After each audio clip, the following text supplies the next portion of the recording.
snowing in the east, it's raining in the west, but here in Memphis, Tennessee, the weather is just right. We welcome to the Liberty Bowl, where tonight the undefeated Orlando Rage tries to vent its fury on the Memphis Maniax. Let's scramble for the ball.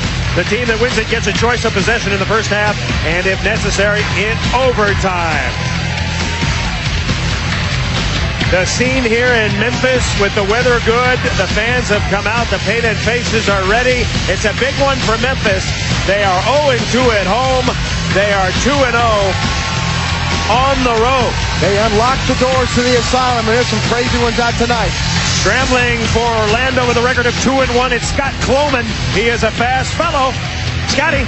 Gentlemen, these are your instructions. And scrambling for Memphis, he is a Carl Lewis wannabe. His name is Kevin Cobb. He is 0-3. Yeah. Whoever secures possession of that ball will have the first choice of options to start the game, and the first choice of any option should there be an overtime. Any questions? Put your helmets on. Come on. Right on both sides of me. On my whistle.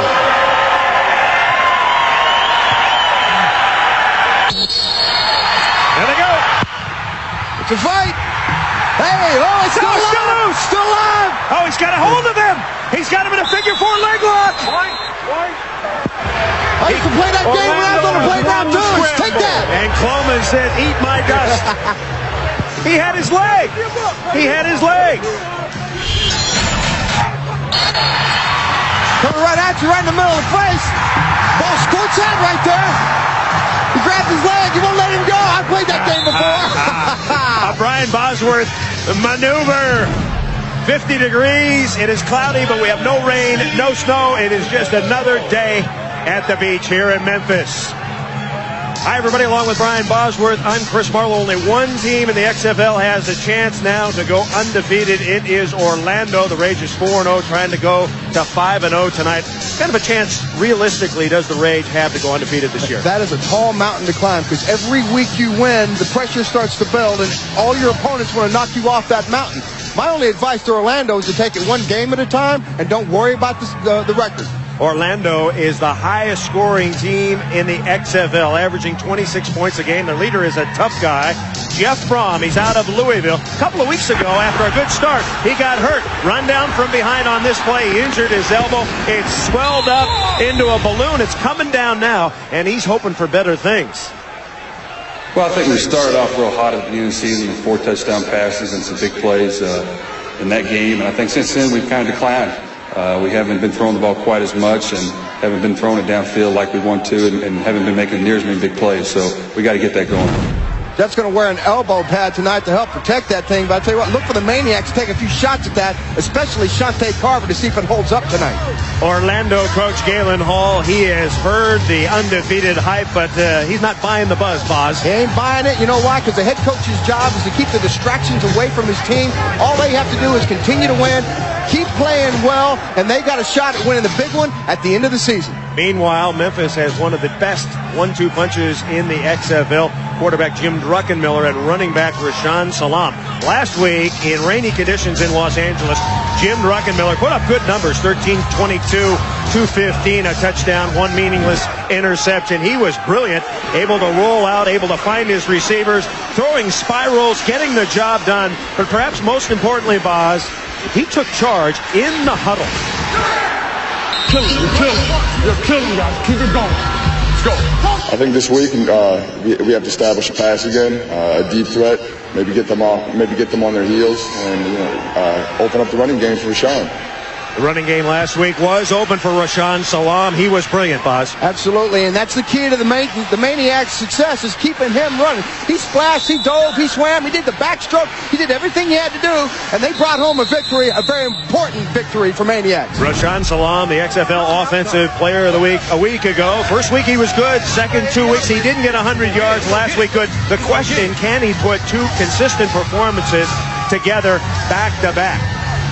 Now, this week, head coach Kippy Brown for the Memphis Maniax said, our biggest problem is discipline. And, Boz, this is a subject that you know a lot about. Absolutely. I'm a very disciplined man. And of the 230 plays that Memphis has run offensively, 51 of them have been problems. Either a fumble, an interception, or a penalty. That's what's killing them. And you look at the turnover margin, Orlando +3. That is pretty good. But Memphis -5, last in the XFL. That's a problem, Boz. That's the difference between being 4-0 and 2-2. All right, we're set, ready to kick off. Orlando, of course, won the scramble using the figure four leg lock, and Orlando is going to receive. Kicking off is Jeff Hall and Brian Shea. The kid from Emporia State is deep. Primetime football on UPN. Here we go. Taken by one of the up men, and that is Mike Black, and he gets a short return. And here comes Jeff Brom.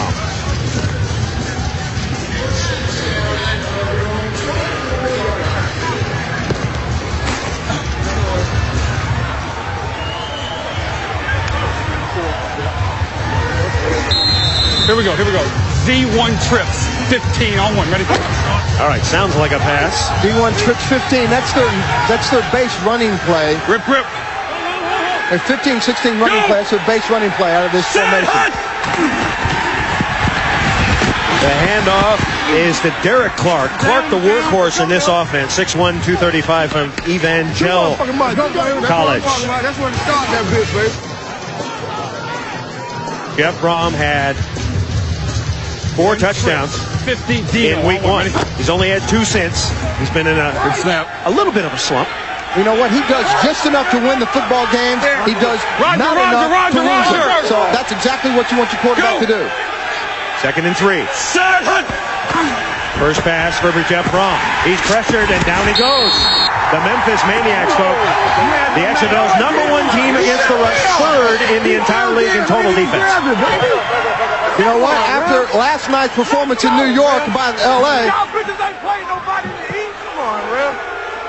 Okay, tack that on to the...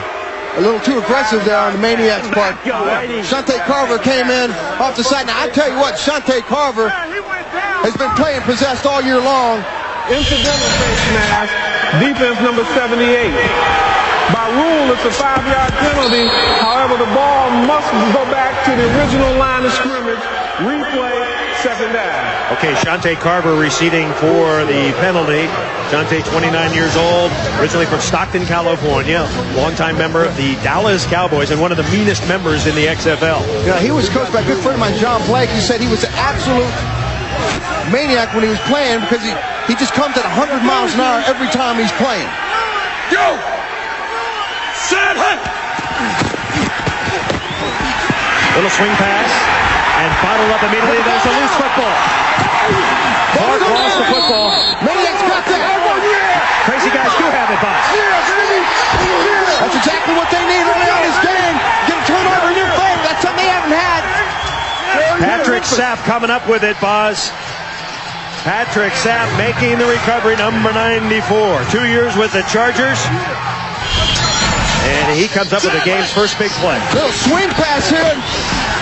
Richard Hogan does a great job. He comes in, and Cornell Menifee pulls that ball out of there. You do what you do. You got to get one guy holding him up, another guy stripping that football. That's something that Kippy said they've been working on all week long. He's stripping that football. So the Memphis Maniacs, terrific field position, trying to take advantage of the turnover. Druckenmiller has time. Now he's flushed from the pocket. Druck will run. And Druck is upended out of bounds. Jim Druckenmiller, 6'4", 235 pounds out of Virginia Tech. Okay, here you go. The Druck making his 2nd start in the XFL, the former first-round draft choice from the San Francisco 49ers. Everybody thought he was going to be the next Steve Young. And here he's replacing the injured Marcus Crandall. Right, boss, go. Come on, ready, quick. Alert, rather spot. Shoot. So 6 yards. Say green 80. Green 80. 6 yards on the Druck scramble. Rashaan Salam straight up the middle, and he's going to be very close to the first down. Rashaan Salam, the leading rusher in the XFL.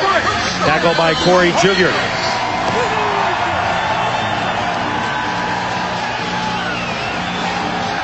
Druckenmiller, his girlfriend, Julie Cialini.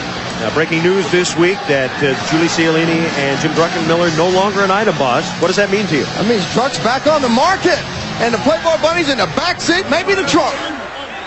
Mike's 58. Sam Blue 80. Back on the counter. 80. Druckenmiller faked the ball to Salam. Druck throws on the run, pass caught. Kevin Prentice, 5'7", 155-pounder from Mississippi State. You know, that's a great job by Prentice outside. He finds a little pocket over there in the corner off the 5-yard line, but Prentice playing huge for a little guy. What's to say, back outside the zone, does a good job of making the catch and getting out of bounds. Last week you ridiculed him for being too small, and then Harry Boatswain backed you down over at the asylum and told you to cut it out. Maybe I should lie and say he's 6'9". And off right up the middle, Rashaan Salam, touchdown. He's in. Rashaan Salam. Rashaan Salam doing a great job. I tell you what, he did a better job. Is there a Scott? Harry Boatswain right up the middle. Don't kiss up to Harry now after he backed you down at practice. He didn't back me down. You know why? That's because as soon as I told him, what I ain't crossing one of my brethren, he backed down.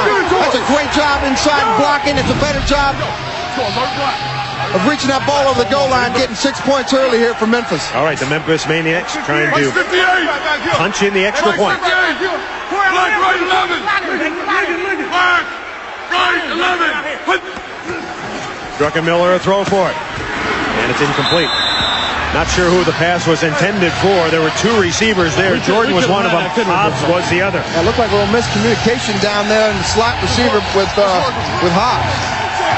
So Kippy Brown, knowing his team usually needs every point to secure a victory. Yeah, we won one. His team leads early. 4 plays, 24 yards. Salam, a 5-yard run. You think these guys are having a blast? Wait till you see WWF Smackdown. 2 hours of all new action every Thursday night. The #1 show on UPN. Thursday at 8 Eastern, 7 Central. Memphis is 2-2. Memphis won its opening game 24-22 on the road. Lost to Las Vegas 25-3. Lost to San Francisco 13-6. Both of those here at the Liberty Bowl, and then won last week in the rain and slop 18-12 over Los Angeles. Completely different Los Angeles team last night, Boz, the one we saw in the NBC primetime game. No question, you got to look at that rain as probably one of the biggest factors. But LA has got so many weapons, as does this Orlando Rage team.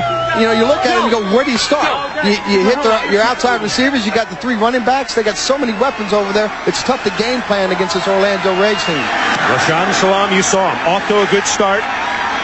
Brian Shea at the 5. Brian Shea straight up the middle.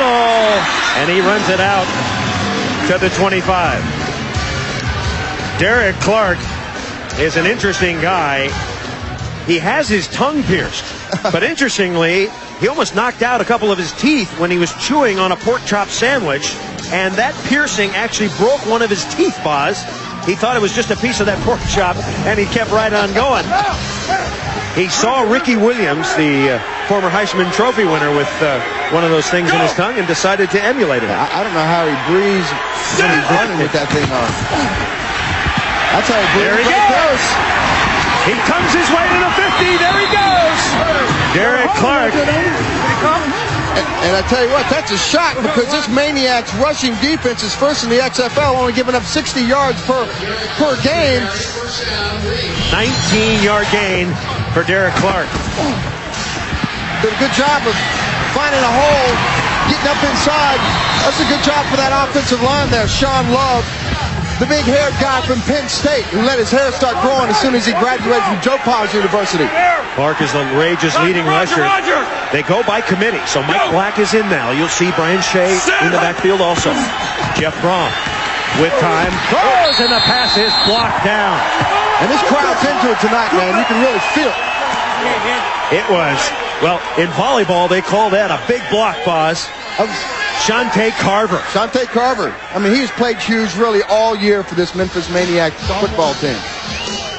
Shante Carver had a huge interception. You remember that interception last week? Well, that was huge.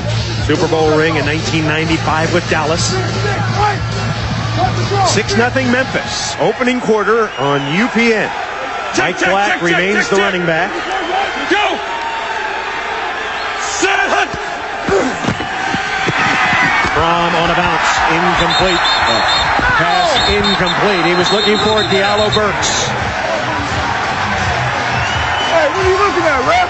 Of course, Shante Carver, one of the premier players in the XFL last week, Boz. He had a terrific game.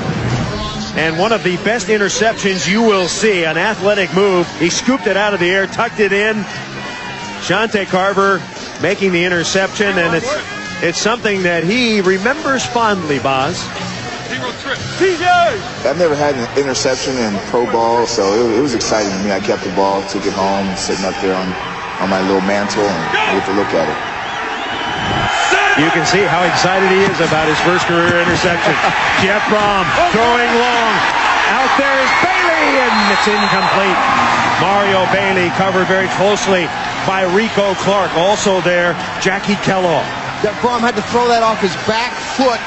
If he was able to step up, there's a flag down. If he's able to step up and get all he had into that throw, he would have been able to get this ball to Mario Bailey. Yeah, that's definitely underthrown. Do you think that's a result of his elbow, Boz? Well, we talked to him yesterday, and he said one of the things that affects him with that elbow pad and the fact that bursa sac is broken is the zip throws, which are the throws he really needs to get a lot of mustard on. And right there, he could use little Goulden's spicy mustard on that one. All right, we had a roughing the passer penalty, which is going to aid Orlando. Automatic first down.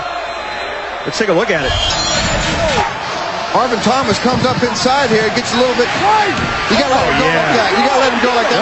And I talked about it again in the show. They're going to take a shot on Jeff as often as they can.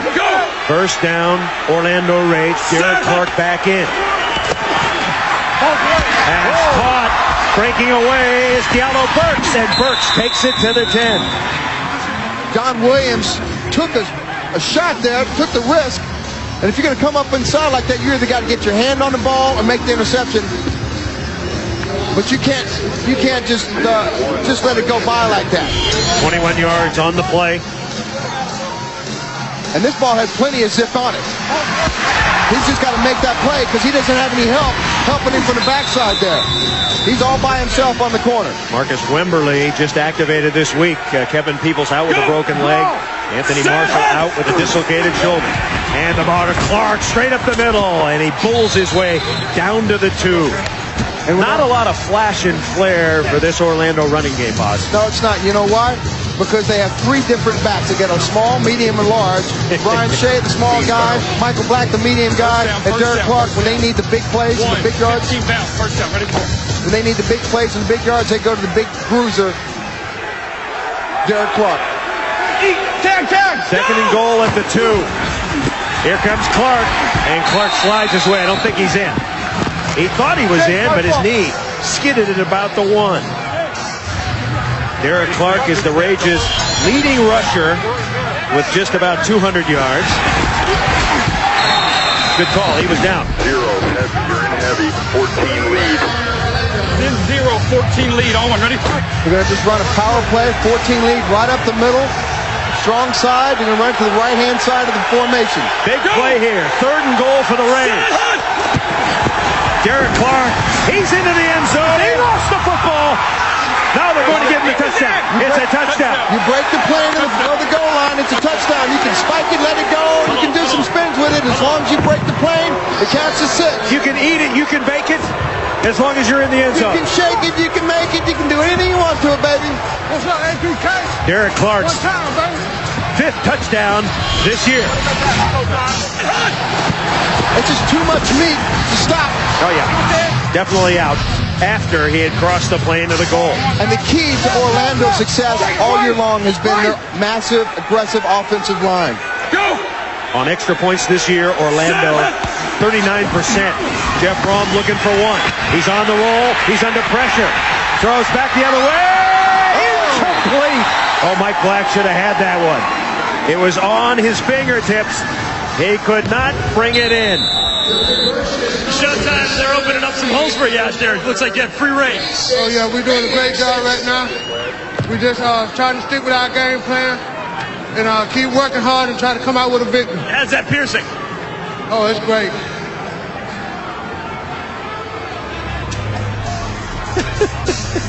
All right. Derek Clark spearheads the drive. That was James Roberson doing his best Brian Bosworth imitation, dominating the field. Former Florida State star. He's just a farmer planting corn. Unfortunately, the seed is the quarterback. Jay Taylor to kick it off, 6-6. We're at the Liberty Bowl. High end over end. Kevin Cobb. Reverses field. Can he get around his man? I don't think so. No, he cannot. And he gets back to maybe the 17. The tackle by Corey Gilliard. Hey, speaking of hits, there's Gary and Mike, stars of UPN's new smash comedy on Friday night, Gary and Mike. Enjoying the game, guys? It's awesome! It's like you're right on top of the action. Oh, that's gotta hurt. Let's see that again. Ooh, what an arm this guy's got. He put enough zip on that ball to shatter Gary's glasses and get Mike whiplash before knocking them both unconscious. No question about it. That's our play of the game. I love that. Mike's 58! Jim Druckenmiller last week gave himself a B-. Said he missed a couple of reads, threw one behind. His coach, Kiffy Brown, gave him an A-. Let's see what he does on first down. Throws a nice ball, but it's short. Pass intended for Kevin Prentice. It looks like Druckenmiller and Prentice, that's the combination now. He feels comfortable throwing to Kevin. Right, Kevin made a lot of big catches last week, and you're going to go to the guy who makes the big catches for you. He's just got to get that ball up. I think he's playing a little tight right now. Doesn't look like he's just whipping it, Boss. He's guiding it. He's just not letting it go. And I've seen that rock come out of his arm, and man, it's a missile. Saw the numbers on Prentice, one of the top receivers in the league. Draw play, Rashaan Salam breaks through a hole, sidesteps a man, Rashaan Salam. And Salam takes it out near the 25 before Corey Gilliard comes up. 7 yards for Rashaan. Quarterback draw right. Here we go, fellas. Right gun. Quarterback draw right. Alert black 11 double count. Ready, break. You know, those naysayers that say Druckenmiller can't run. He ran down in the last series. We're about to see him take off and run here again. 3rd and 3. Blue 80. Blue 80. And there's a marker down. The play is dead. Druckenmiller's going to run it anyway. Well, he's got the first down. Boy, that flag was thrown a good 2 seconds before that play started. Patrice Alexander making the call, and apparently the ref put the flag back after a 12-yard gain. I mean, don't forget, Jim Druckenmiller, 6'4", 236, but he tells me he's 1 step faster than the guy that's chasing him. So obviously that's fast enough. Druckenmiller, he's carried the ball 2 times for 18 yards. Maniax first down. Looks like a reverse. No, they fake it. And there's Rashaan Salam. Rashaan Salam. The ball was loose. Let's see, it was after he was down. It was not. Salam coughed it up. And the Maniacs' first turnover. And that's been the knock on Rashaan Salam, because they said he's a fumble-holic, and unfortunately he's been falling off the wagon way too many times today. Reginald Doster came up with it. 24-year-old out of Central Florida. That is the 11th. Okay, then you got another chance, okay? Hey, look here, put it away. You're running hard, put it away. 11th turnover in the last 3 games. You can't cover our cameras. You can only hope to contain them. Orlando Ball. First down. Mike Black. You see the problems the Maniacs have had. They move the ball up and down the field so easily, Boggs, but then they're done in by the turnover. That's the mental mistake. You know, the mental mistakes are what's been killing the Memphis Maniacs all year long. They have moved the ball, like you said, Chris. Unfortunately, they've got to be able to hang on the ball. So there's no reason for that ball right there to come out. He's got to secure that ball. And Kippy told us yesterday they've been working on the gauntlet drills and the strip drills. Obviously, they need to work on a little bit more with Rashaan. His 4th fumble this season, and that is not good. 2nd and 6 for the Rage. Rage keep it on the ground. Running hard is Michael Black. He's out of Washington State. Led the Pac-10 in rushing 1 year. Yeah, it's interesting when you watch Orlando's running game, and Orlando leads the league in rushing. They spread the defense out with the passing offense personnel, and then they use the 3 different backs with Michael Black, in this case, Derek Clark in the previous series, and then they'll bring Brian Shea in that'll just drive you crazy because he's a small guy with a lot of power. First quarter, 6-6. Go! Set, hut! And that was a good hard count that drew Leonte Reams offside. See, that just doesn't make any sense to me. You're right there next to the ball, and you can't see the ball not move, and you're still jumping offside. Defense number 92. That's incredible to me. You know what I say, Boz, though? If you're going to encroach, tee off on the guy. Take him out of the game and get through there in ramming speed. Then it's encroachment, and then it's personal foul, and you're already in your negative field position here. You can't do that. That wouldn't be a good thing at all.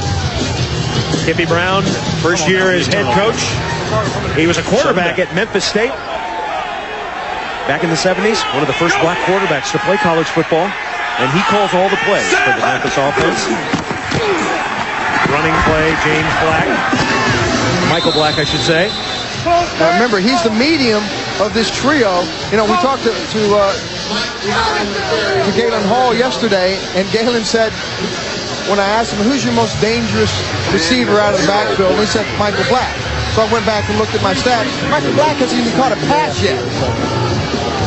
He's dangerous as a decoy. As a decoy, yes. Orlando averaging nearly 7 yards a rush on the XFL's #1 defensive team against the rush. They're chewing them up, folks. Black again. And he drags Patrick Sapp for about 3. You know, they're getting close to the red zone, or what I should call the rage zone. And they've been so successful in the rage that they've had 10 possessions, 8 touchdowns, 1 field goal, and 1 fumble. The front 7 for Memphis. Cornell Menifee, Shante Carver, Richard Hogans, TJ Fryer, Paul Lacoste, Marvin Thomas, and Patrick Sapp. They're being handled right now. They brought Brian Shea in now. A timeout is called. Timeout on the field here in Memphis, Tennessee. The Maniacs call their first. 1:46 remaining here in the first quarter. Maniacs 6, Rage 6. He's got to get control of this game.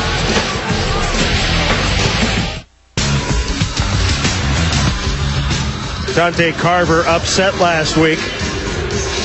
And he should have been upset at you. Well, no, wait a second. He was upset because you called him the wrong name. No. You, Brian Bosworth, and he had a few words for you, Boz. Hey, Mr. Bosworth, stop calling me Shaka Zulu. It's Shaka. I wouldn't call you Boz Bo after Bo Jackson. Remember that guy who ran you over, played for the Oakland Raiders? So get the name straight. Thanks. Yeah, Boz. You get the names right, would you? I called him Shaka Khan. Yes. You called him Shaka Zulu. I know, but you led me into it. With Shaka Khan, because she's that big-haired woman, right? Go! He's mad, Boz. Let's just not do it again. You know what? If it works tonight, here he comes. Fromm over the middle, and he is hammered. Marcus Wimberly came up and delivered the hit on Diallo Burks. Marcus Wimberly clocked him. You know, Marcus Wimberly is replacing 2 of the safeties that got hurt. Last week they lost Kevin Peoples. They also lost Anthony Marshall. And this week they had to replace him with Marcus Kimberly and Trey Thomas. So the Maniacs, as we've mentioned, the #1 team against the rush in the XFL. Look at the season. They've already exceeded their season average here in the first quarter. But they're playing against the #1 rushing offense in the XFL too, with his Orlando Rage. 3rd and 8, Bailey in motion. Fromm throwing it into the end zone. He caught it. No signal, touchdown. And Jack Braun paid the price for that one. He's still down. Mario Bailey. He's out. And Shante Carver leveled him. I think you look at his head. It's like twisted. I hope he's okay. Somebody help him.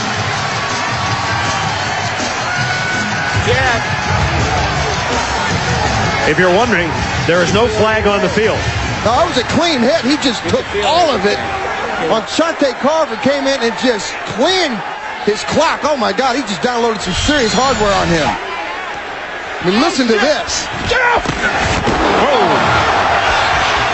Shaka delivering. You know what? He saw that piece, and Jeff Brom paid the price.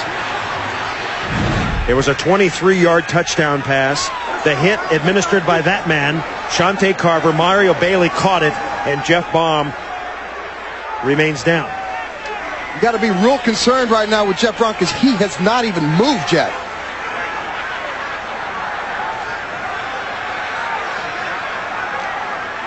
So they'll be very careful here as the Orlando training staff is out there. Brom shaken up.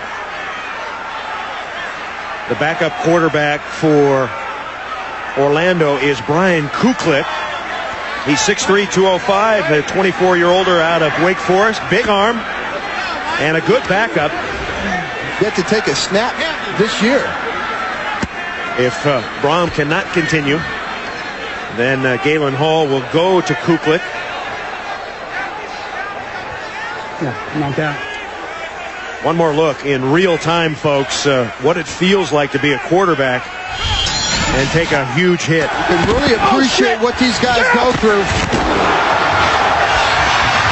A great pass. He did a great job of getting the ball down the field, but man. I mean, it's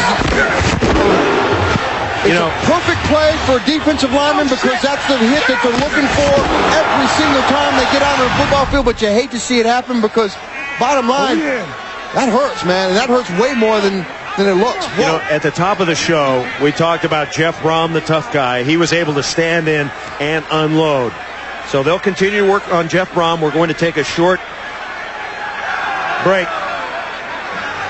The U.S. Army proud to present Victories in Life. Tonight we look at Los Angeles kicker Jose Cortez.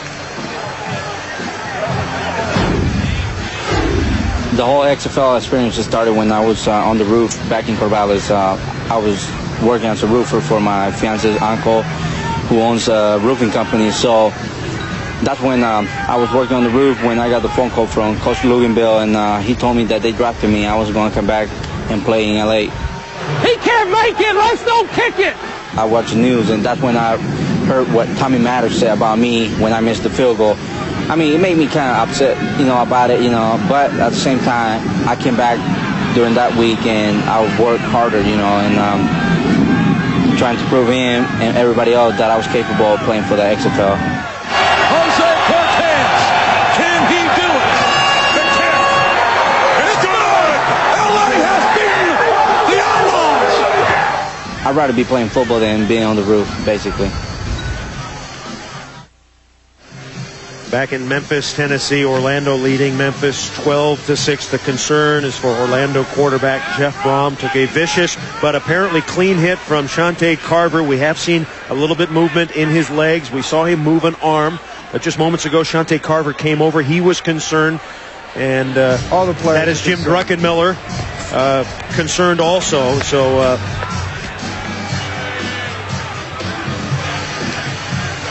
Okay, guys, too early to speculate exactly what the problem is. It does seem to be a head or neck injury. He did say right now his head is killing him. He does have feeling in all extremities, so there's no concern there. That was a big hit. But to show you how tough a guy Jeff Brom is, he was begging him, please, just try and help me to stand up. I'll walk off the field. I don't want to go off on a stretcher. But they said, you know what, Jeff, we cannot let you get up. You're too injured. We can't even get your helmet off here right now. He does have a little bit of blood underneath his chin from the shot, but the referees, I just talked to a moment ago, said it was a clean hit, but Brom is definitely in a lot of pain right now. But the big thing is he does have feeling in all his extremities. We'll follow him in. We'll get more to you in just a couple of minutes. You want to say a prayer for Jeff Brom, please do it now. Because I tell you what, those are the kind of hits that scare you to death. As a player, as a fan, as a parent at home, this game is violent, and they're out there, they're playing it. They're playing it to win it, but you know what? That's just one of those things you just, as a player that's receiving that, or as a player that gives that, that's the worst feeling in the world when you are the guy who actually delivered a blow like that. And I know Shante, he's playing hard for his team, but that's tough. He's going to have to deal with that. And, it was great that he came over, and and I think Jeff got a chance to see him. Jeff's father, Oscar, was a tough quarterback. Recruited to Alabama. When they were recruiting another quarterback way back when, they took Joe Namath. So Oscar went to Louisville, where he had a terrific career. So Jeff Brom comes from tough stock. And what a play he made after getting drilled, throwing a strike to Mario Bailey. So Brom, we're going to keep you updated, of course, on his condition. And all the players, blue and white, happy to see him go off and to know that... it's funny, at the beginning of the season, Orlando was the first team that I scouted. And, here we go. Galen Hall said that they didn't really have a leader. Jeff Brom was the leader of that team, and he just left the field. All right, Brian Cooklick takes the controls. He threw for over 8,000 yards at Wake Forest, 40 touchdowns. This guy is a good player, but he's going to start with a running play. How will this injury affect both teams, Boz? Quick. Well, I think what you're going to end up finding now is Brian Cooklick has got to get warmed up, and he's got to get in the rhythm quick. I think you just keep on going status quo. Keep your running game going. Brian Cooklick's got an awesome arm, so I think you don't change the game plan whatsoever. All right. Timeout on the field. 12-6 our score. You're watching XFL football on UPN. Dante Carver, who put the hit on Jeff Brom. What goes through your mind when you put a hit on like that? Lay someone out? I'm just trying to play football as hard as I can, I don't stop until the whistle's blown. There's a legal hit. I caught him in the right spot. I'm just glad he's all right. It was a clean hit. How much does it affect your game, if at all? In fact, I'm in this to win it. I'm playing football. Football is a brutal sport. Everyone knows that. It's either kill or be killed. Said like a gladiator, and I know down deep inside, he doesn't want to break away from where he is right now, because right now he's in his zone. When you put the hat on and you cross the line, you're a different person. And every defensive player and some offensive players, when they cross over that line and they're looking through that cage, they are a different animal than they are when they're not on the field. Jay Taylor to kick off with a rage, leading the Maniax 12-6. Here's Kevin Cobb, and Cobb upended outside the 30.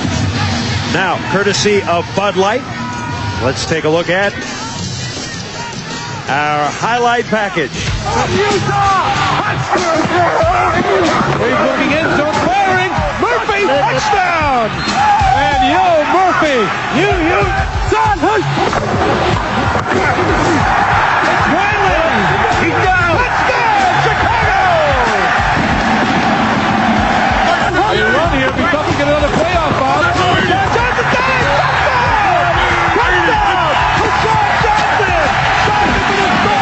That, of course, was earlier today, Las Vegas and Chicago, and Las Vegas proving that they certainly have one of the great teams in the league.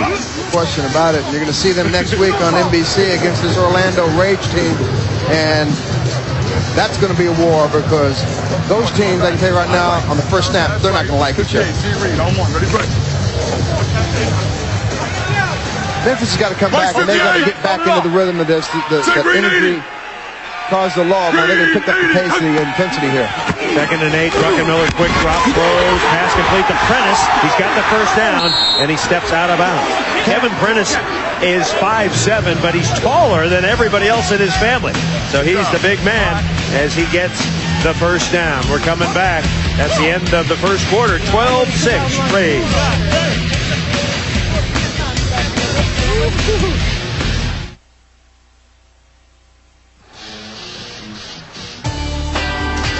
I teach students to set goals, plan their days, and take responsibility for their actions in a junior achievement program called Success Now. Teaching these classes has given me the opportunity to prepare for my career. You see, when I was in 11th grade, I absolutely fell in love with mathematics. I recently graduated with honors from the University of Memphis. I want to teach high school math. I bet you've never had a high school math teacher who was also a Memphis Maniax cheerleader.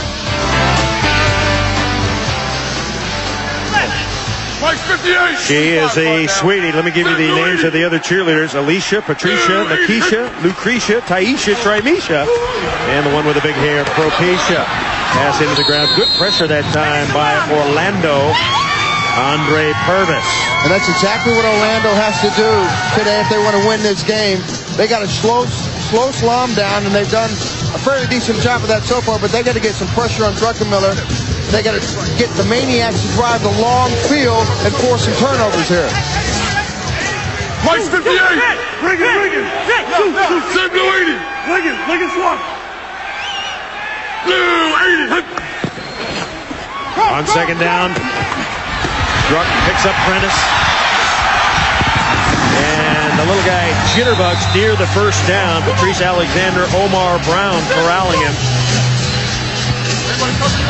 Kevin did a nice job of just coming over the middle. And what they do, Orlando blocks their linebackers very, very deep.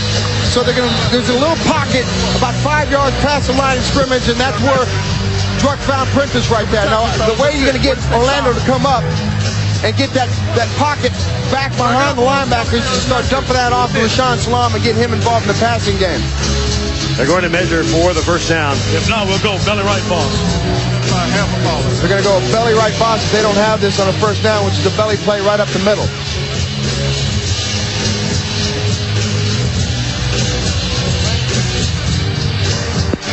No problem.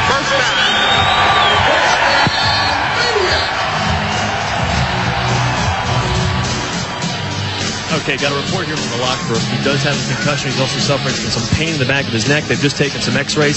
X-rays are negative. They're going to take him to Memphis Methodist just to make sure. They got to cut the pads off, take clearer pictures so they can get a better assessment of any type of damage that may lurk. His parents, Oscar and Donna, are here watching over him. Jeff just spoke to them and said, folks, don't worry, I'm fine. Please do me a favor.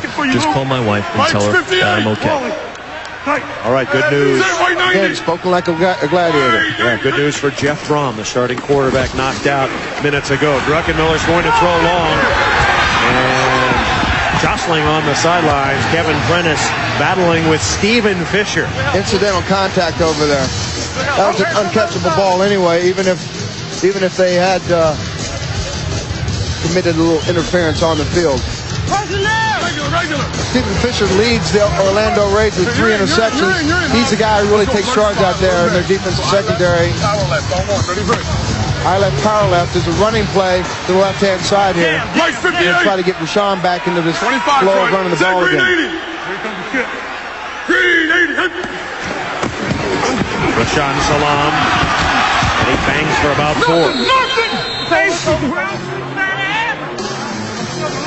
I believe he's yelling at Roundtree. I think he's a little bit concerned about his weight.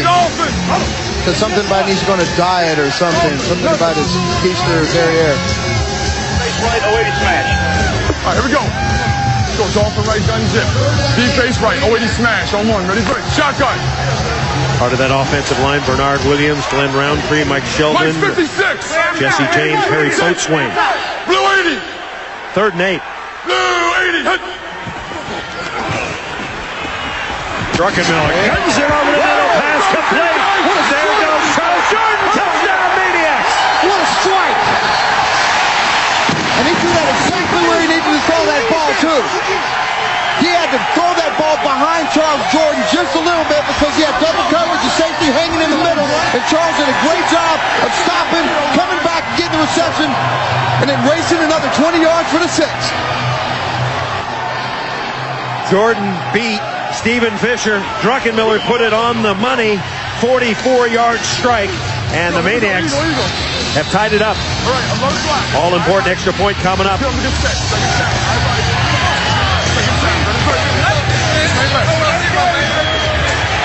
Mike's 58. Mike's 58. To take the lead. Rashawn Salam. He's driving. He's powering. Did he make it? You can't see that? Yeah, he's there. There we go. I can call it from up here. When you're running behind Big Earl Scott and Big Harry Boatswain and you can't get 2 yards, something's wrong. And right now, everything's right with the Maniacs offense right there. It's a great series. They drove a long way, which is exactly what they haven't done all year long. Rashawn Salam.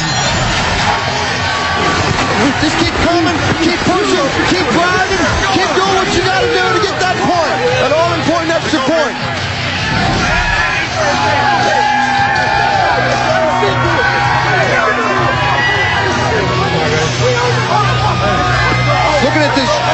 this touchdown pass. Jim Druckenmiller had all the time in the world back there.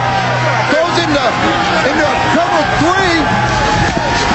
Did a great job of going slightly behind him, like I said. Charles Jordan, a great job getting open and getting the 6. Go, CJ! Go, CJ! Jordan's first touchdown this year. Oh, yeah!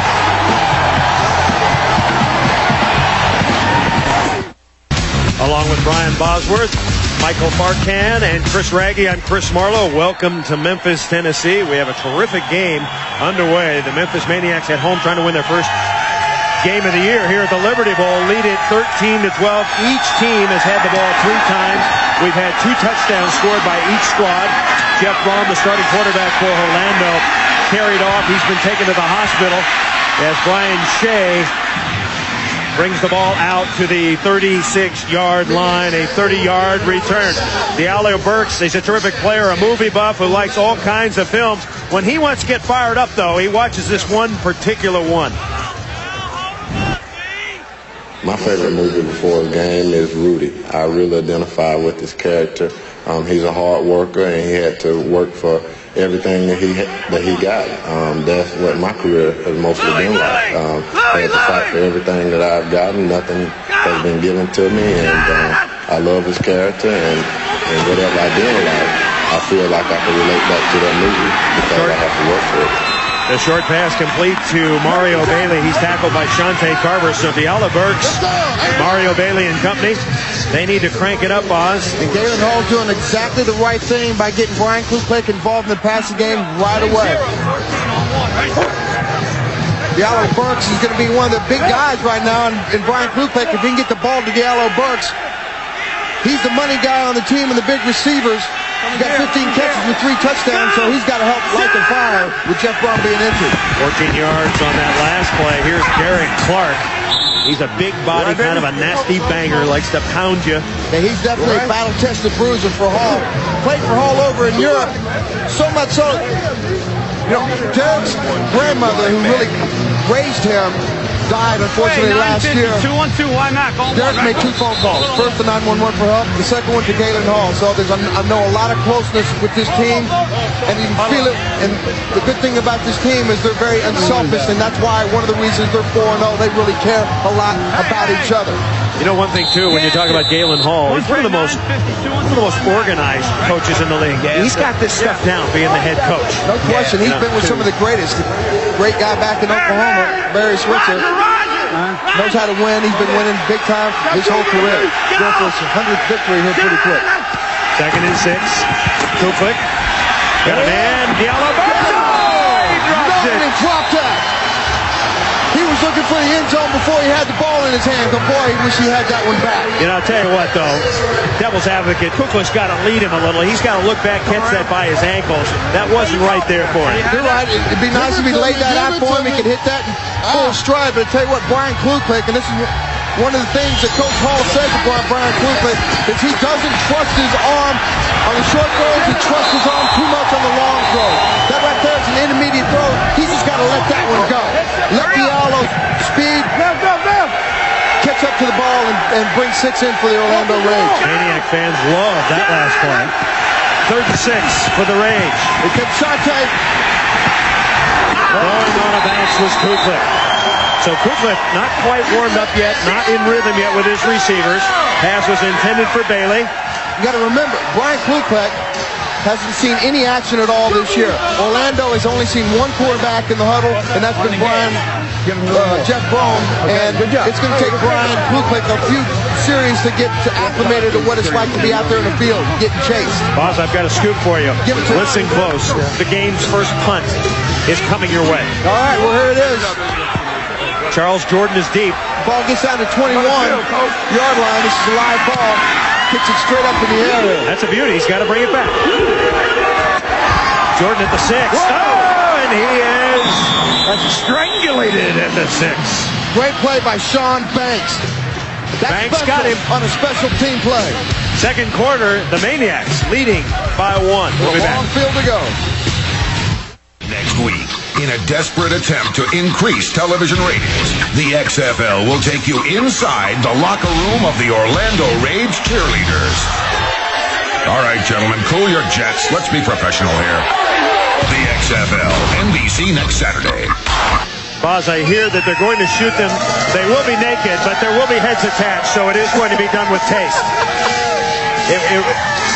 How can you say that's going to be done with taste? I tell you, I want to meet the lucky cameraman that gets to go in there because they're going to dilate his eyes with that stuff that makes everything overexposed. I think that's something that could catch on. That's next week, NBC primetime. Las Vegas at Orlando. Rashaan Salaam with the short rush.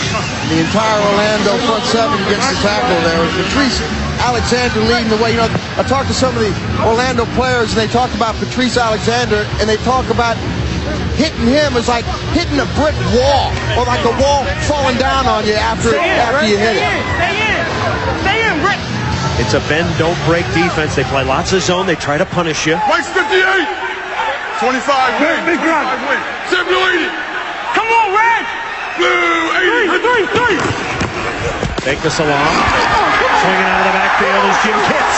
And Kitts makes his way out near the 20. And that's something that they don't show a lot of. Got that girl right there. Come on, dog.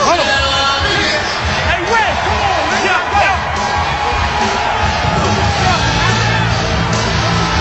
Y'all gotta get your heads in the game, man. That's Omar Brown telling them they got to get their heads in the game. Hey, two. Rick, drop. White's 58. 7 Blue 80. No. Quick. Blue 80. First down play, Rashaan Salaam, his 8th rush. Breaks to the outside. Salaam finally pushed out of bounds by Omar Brown. Brown, the XFL Player of the Week in Week 1. He is a good player. Come on, baby. Let's go. Stay outside, man. Go, Sean. Okay, when Salaam holds on to the ball, he is a mighty tough customer. He's awesome. I mean, the guy's got speed, power. He's just got all the assets that you need. There he goes again. Dragging number 97, Mark Campbell, with him. Dude, come here. Okay, here you go. All right, regular. All right. Belly right boss. All right, zip. Belly right boss. They're trying. A little bears now. A little right. They're trying to establish line control and see if they can't grind out this game and keep it at least in their hands a time of possession, which they've been successful doing this year. Red 88. Come on. Red 88. And the ball to Salaam. He's hitting the backfield and gets maybe a yard. Tremendous penetration by the Orlando defense. Mark Campbell there. Yeah, Orlando's showing a 46 or a Bear defense when they're bringing Omar Brown up as run support. Now, once you start doing that, Druckenmiller is going to have to see that it's going to be soft in the secondary. That's the time to go ahead and stretch the defense and go deep.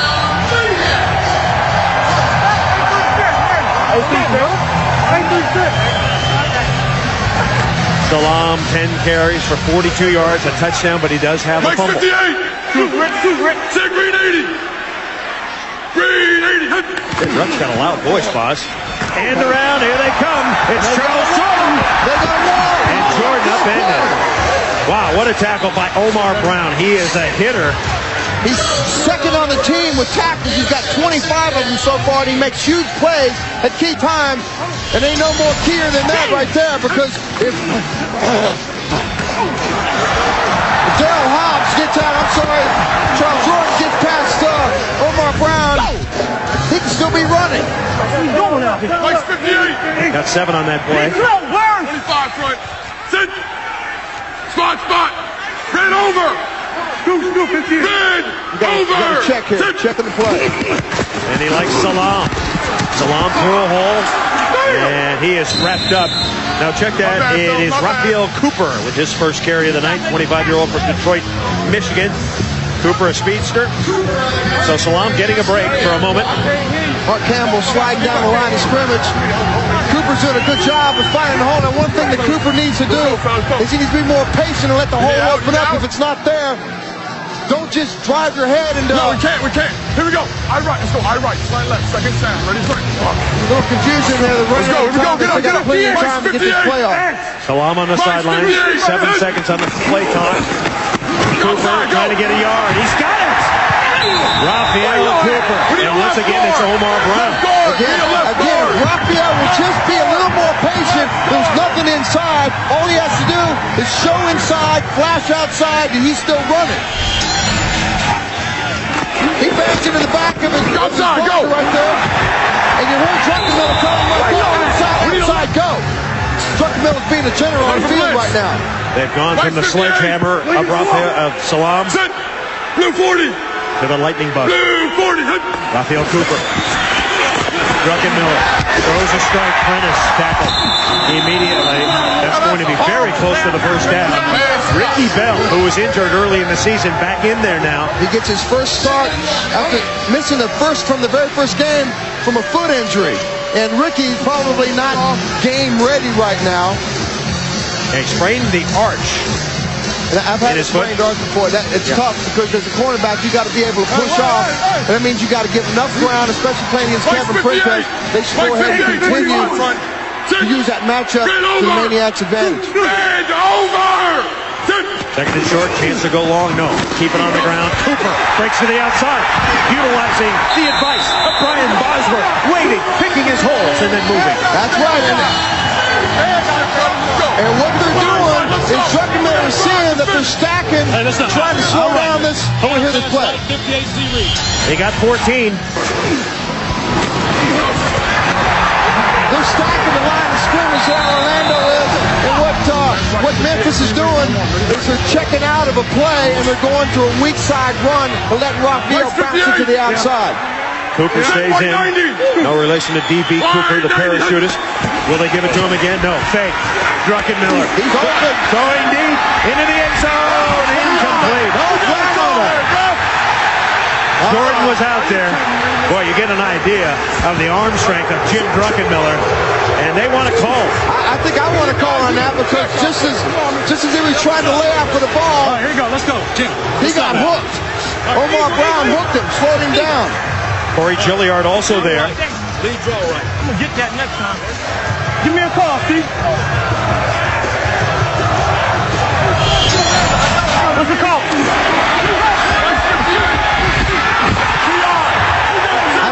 I don't know. I don't tell you. Second down. It's the 12th play of the drive. Cooper grinds his way to the 31. Which is something Memphis hasn't been able to do successfully all year, because usually when they get to play 6, 7, all of a sudden it's a penalty or fumble or an interception. Yeah. Here they're showing some discipline, which is what Kippy needs to get them to do. But the problem is in the first half. Gun zip. Base right flanker Poco. Go, here we go. In the first half is where their offensive productivity is happening. They need to translate that over to the second half and learn how to cut the throat of their opponents. Third and 7 here. And we've come to the 2-minute warning. The 2-minute timing rules are now in effect. Memphis has 2 timeouts left. We're coming back.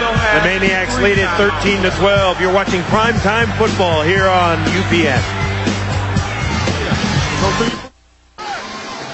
He was a huge star at Oklahoma. Look at those guns, folks. Brian Bosworth, he was a star. He was a maniac, a punishing tackler. But then he evolved into a superior actor, a Shakespearean actor. Look at the moves. Look at the dialogue. What can Brian Bosworth do? The Boz. Hey, Boz, I'm waiting for your next movie to come out.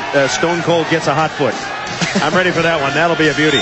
We're going to get Vince to star in the Stone Cold, too, because I know he loves motorcycles. And we're going to blow everything up. Because when you're in down an action movie, you just shoot somebody. You just got to shoot them. Shoot them dead. The Memphis drive is moving. They face a 3rd and 7 now. They're leading 13-12. A 7.5-minute drive. Druckenmiller, he nearly throws the interception. Druck got that one a little late. The pass intended for Prentice, and Ricky Bell was covering. Ricky Bell, considered the top cornerback before he got injured. This timing was off from the very beginning because of the low snap, and Kevin Prentice came out of his stance too late. That whole play was gonzo before it started. So it looks like Jeff Hall is going to attempt a field goal. It's going to be a long one, a 49-yarder. He's been goaled inside the 35-yard line. He struggled outside. He's 6 of 9. Hall. Oh, he's got the distance. Got a meaty portion of it. That's good. And he got the right part of the meat. Yeah. The part that's got no fat in it. So Kippy Brown says yes. His long this year. Jeff Hall, the former Tennessee star. They must like the way they kick the balls in Tennessee, because they were 45-5 in his career at Tennessee when he was a player there. The all-time scoring leader in the Southeastern Conference. His kick caps a 14-play drive. We're getting down in Memphis right now, baby. Everybody's feeling good about 3 points going into the locker room, because 4-point lead. Maniacs have had problems in the second half of closing the deal. Kippy loves it. These fans love it. And I know you folks at home are loving it, because this is one hell of a game. I know the girls up in this booth are loving it. Just dance a little bit, Marlo. I'm watching you. You're a big star. They don't want me. Oh, they want you, dude. They want you. No, they don't. They don't want you. Nobody wants you. Hey, boss, do you want me to spank your butt again like you did the fleet one? Okay, there you go. Asa. How come when we come into Memphis, I feel a little Elvis get inside me, That's man. right. I feel a little Elvis. I want to know if we can go into these girls' locker room at halftime. What would you girls think about that? Thumbs up, yes? Well, I had a few visits in my hotel room without me asking. Yeah, well, let's not talk about that. For no reason at all. Jeff Hall kicks it deep. Here comes Brian Shea. He's been very good on returns tonight. He just got tackled. Shea pulls his way to the 27-yard line, but a marker is down. You think the XFL is raw action? Wait till you see WWF Raw. 2 hours of the edgiest action on TV. Don't miss the #1 show on all of cable. Tomorrow night, 9 Eastern, 8 Central on TNN. So Jeff Hall has given the Memphis Maniacs a 16-12 lead. And now, backing up the Orlando Rage. Now, what I do here, if I'm Memphis, is I try to get a quick 3 and out and get some more points on the board. You got momentum. You're going to play a short field. You got a backup quarterback who's not in his rhythm. Go ahead and stack the line of scrimmage, play man-to-man, and see if you can't get them in a 3 and out situation. Right. If you just joined us, Jeff Brom was knocked out of the game on a big hit by Shante Carver in the first quarter. They've since taken him to the hospital with a concussion, and the pass over the middle, incomplete. Kuklik looking for Tony Gator. So the backup, Brian Kuklik, what does it do for the team when the backup comes into the game, Boz? Do you have confidence in him? Yeah, I know they have confidence in him. That's not the problem, but what you do is you get out of rhythm. Okay. The rhythm of your quarterback that you're used to playing with. 8-0, 50 draw. Now they're just going to run a running play here and see if they can't run out some time and get ground out some yards, get a first down. But the offense is used, just like we talked about Jeff Brom in the center. Replacing the center now changes the way he feels about his butt. And stumbling, the Orlando offense, quite frankly, has gone dead in the water since Brom threw the strike. I think you got to call timeout here. What are they doing? Call timeout, Kippy. You got 3rd down and long. Got a timeout on the field. And Memphis took it. So Kippy Brown, more coaches should take your advice, Boz. Get the ball, kick a field goal, score a touchdown. I got it. Let me see what happens, Chris. Just relax. Relax. We got it. Consummate professional. He knows what he's doing. If you keep yelling at him, you could get into it like Rusty and Jesse. Hey, Marcus! No, I'm not criticizing. I'm not criticizing what he's doing out there because I know what I'm talking about. Yes. Jesse, on the other hand, doesn't know what the hell he's talking about. Jesse doesn't know what he's talking about. He knows how to, change $1 into quarters, but he knows nothing about football. Hey, listen to me now. Come on. If they run and don't get the first down, call timeout. Kippy Brown in control. 9 years in the NFL, most recently with Green Bay. 12 seasons as a collegiate coach. Brown is alive. 3rd and 11 here at the Liberty Bowl. Don't make a stupid mistake here, Memphis. Blitz coming. Kuklik. He's got a little bit of time. Throws. Pass caught. It's a first down. Tony Gator. And Gator out to the 28-yard line. Brian Kuklik's best pass of the night. 19 yards. What a gutsy call by Galen Hall. Backed up and you're into the field. Trust Brian Kuklik enough to go ahead and sit back there long enough to throw a pass over the middle and get Tony Gator to get that first down. That's a huge play for Orlando. 950 choice! 950 choice! Liz! Kuklik out of the gun now. Go! Whoa. Comes up with it. Fires incomplete. Looking once again for Tony Gator. Marvin Thomas applying the pressure. Kevin Cobb with great coverage. He's actually looked like the Siamese twin there. He's cracked it in on the inside guy.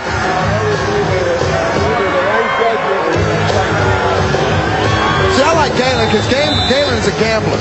Not with money, but he trusts his team. He knows what he's got. He's got a lot of talent out there, and he likes to let them play. He likes to let them be athletes. 2nd and 10. 1 minute to play exactly here in the first half.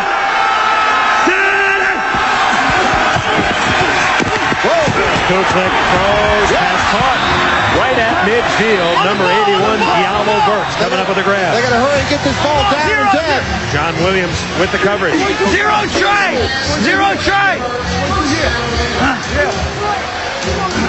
I mean, you can see Orlando, their offense is very attack-oriented.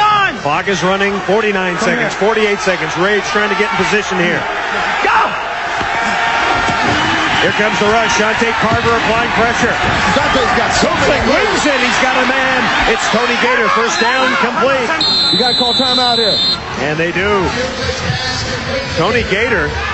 He's one of the backup receivers, and maybe Kuklik has a better relationship with him because he's one of his guys running the second team unit with him. That's pretty good. There you go, boss. I know my football. I'm proud of you. I'm rubbing off on you. I'm learning, baby. Let's stick with you. Brian Kuklik very quickly has come into rhythm. What's your best? Watch your corner sinking. You got two left. Smash, seam, right? With the other guy coming in 2 man. You want to go trade. You're going 2 man for the guy got okay. Let's go. What do you got?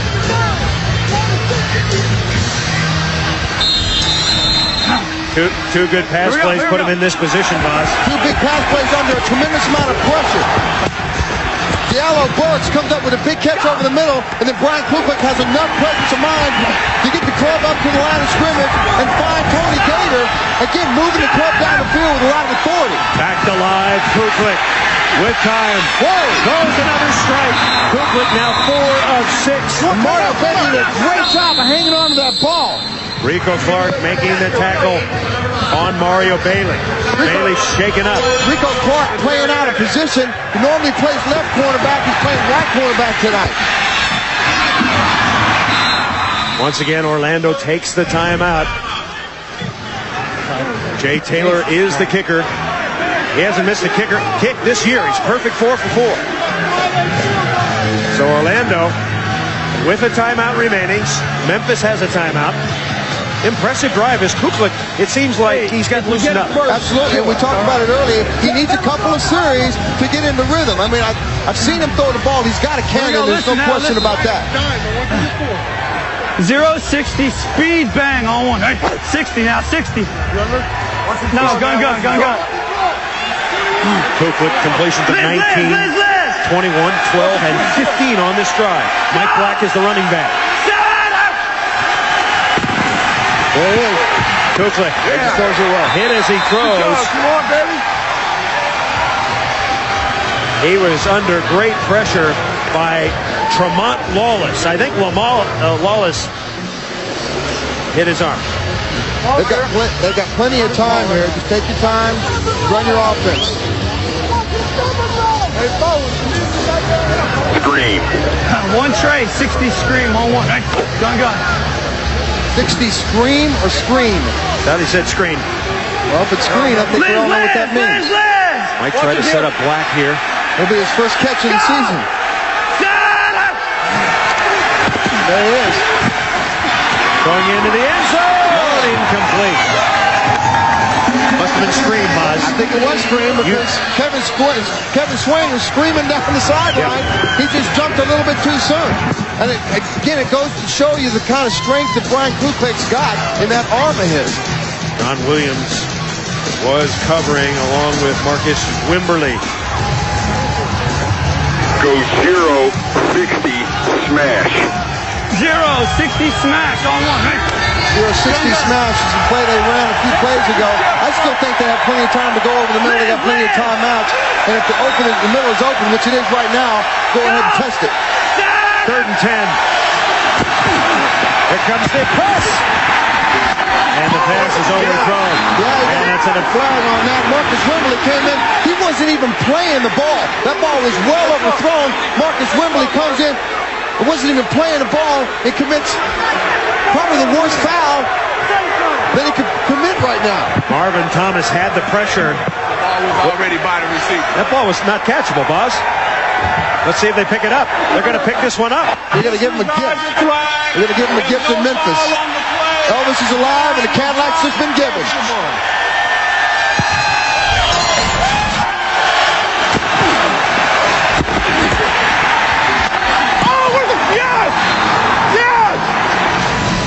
Officials making the call, apparently a correct one, and now Orlando. I agree with it. I agree with it. I mean, you don't get something for free. At least earn it. Jay Taylor has not missed this year. He's the only kicker in the XFL who has not missed this year. He's setting up for a 42-yarder. Rich Young is the snapper, is the linebacker. Taylor, he missed it!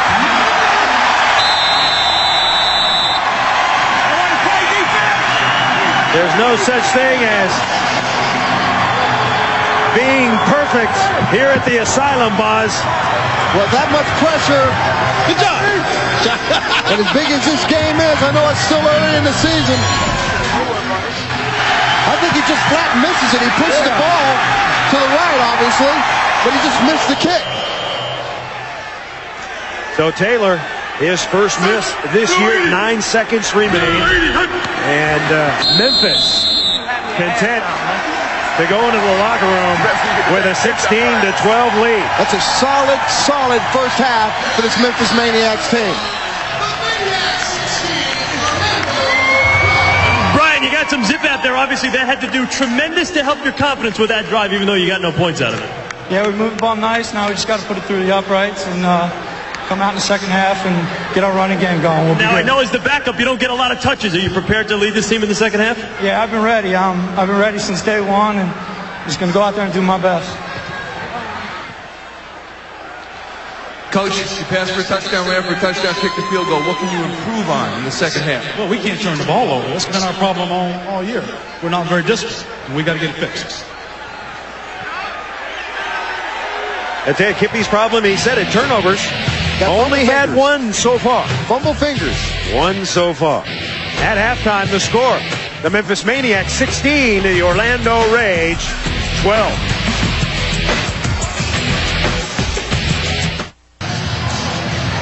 Set to play ball, second half. Can Memphis win its first home game of the year?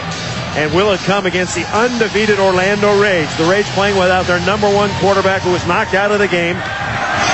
Jay Taylor kicking off. Kevin Cobb is deep. And it goes into the end zone. And that will be coming. No, he's going to bring it out. Whoa. He didn't have to. Cobb, and he gets to about the 1 yard line. I mean, we talked about it right before the half. I mean, this is where in the second half, for some reason Memphis just goes mental. They just can't keep a first half and a second half. Explain the rule on kickoffs, Boz. If it goes into the end zone, it is a touchback on its own. If it's touched out in the middle of the field and then goes in the end zone, then you have to bring it out. But Kevin Cobb didn't touch that ball.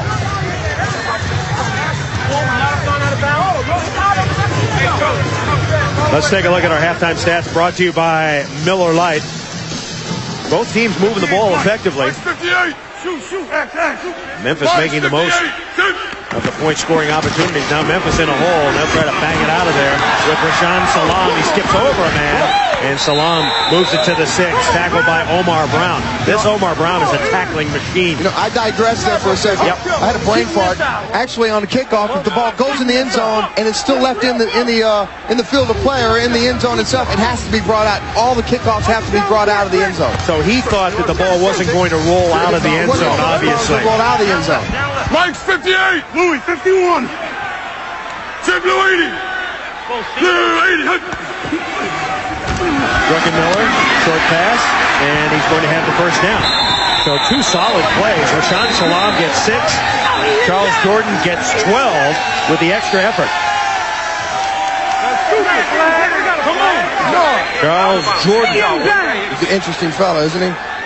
Charles Jordan played 7 years in the NFL and is loving playing here in the XFL, but gets his greatest satisfaction spending time with his kids. Try 100 of them in Cincinnati, where he, along with former football star Joe Kelly, runs Kelly Youth Services, a government-aided program with 10 homes with 10 kids per house, ages 1 to 18, get the love and the support and help they need to keep them out of trouble. What a great guy and a great story. I heard that yesterday, and it really made me change what I felt about going back and giving something when you take something from the game. That was a personal foul penalty, and the Maniax get the ball all the way out at the 32. Maniax leading 16-12. And Druckenmiller going to unload deep. What a cannon! Jordan can't catch up with that one. Tell you what, if that ball was thrown 2 or 3 yards more into the field of play, Jordan was going to catch that ball. Jim Druckenmiller told us he could throw the ball 70 yards in the air, but he says, I've learned over the years, it's not how far you can throw it, boss. It's how well you can throw it. How accurate you can throw the ball, and he has learned how to do that. So alert black. I left, slant right on 1. Ready, break. I left, slant right. Alert black. Good numbers so far. Slant left is the running play to the weak side. Mike's 58. Again, they're trying to overload the defensive line. Salam. Rashaan Salam continues to put up numbers. Tackled by Alexander. Salam, 26 years old, out of San Diego, California, the 1994 Heisman Trophy winner. He's got 54 yards on 12 rushes so far, Bob. He's done a good job. And Corey Gilliard trying to make up for that personal foul. Looked like he came in is trying to kill Rashaan Salam on that. If he just came in under control, he'd have stopped Rashaan for about a 3-yard gain, but instead they end up getting 8. 3rd and 2 now. Salam. Oh, he runs over a man and bangs it out. He's got the first down and more. He ran right over Patrice Alexander.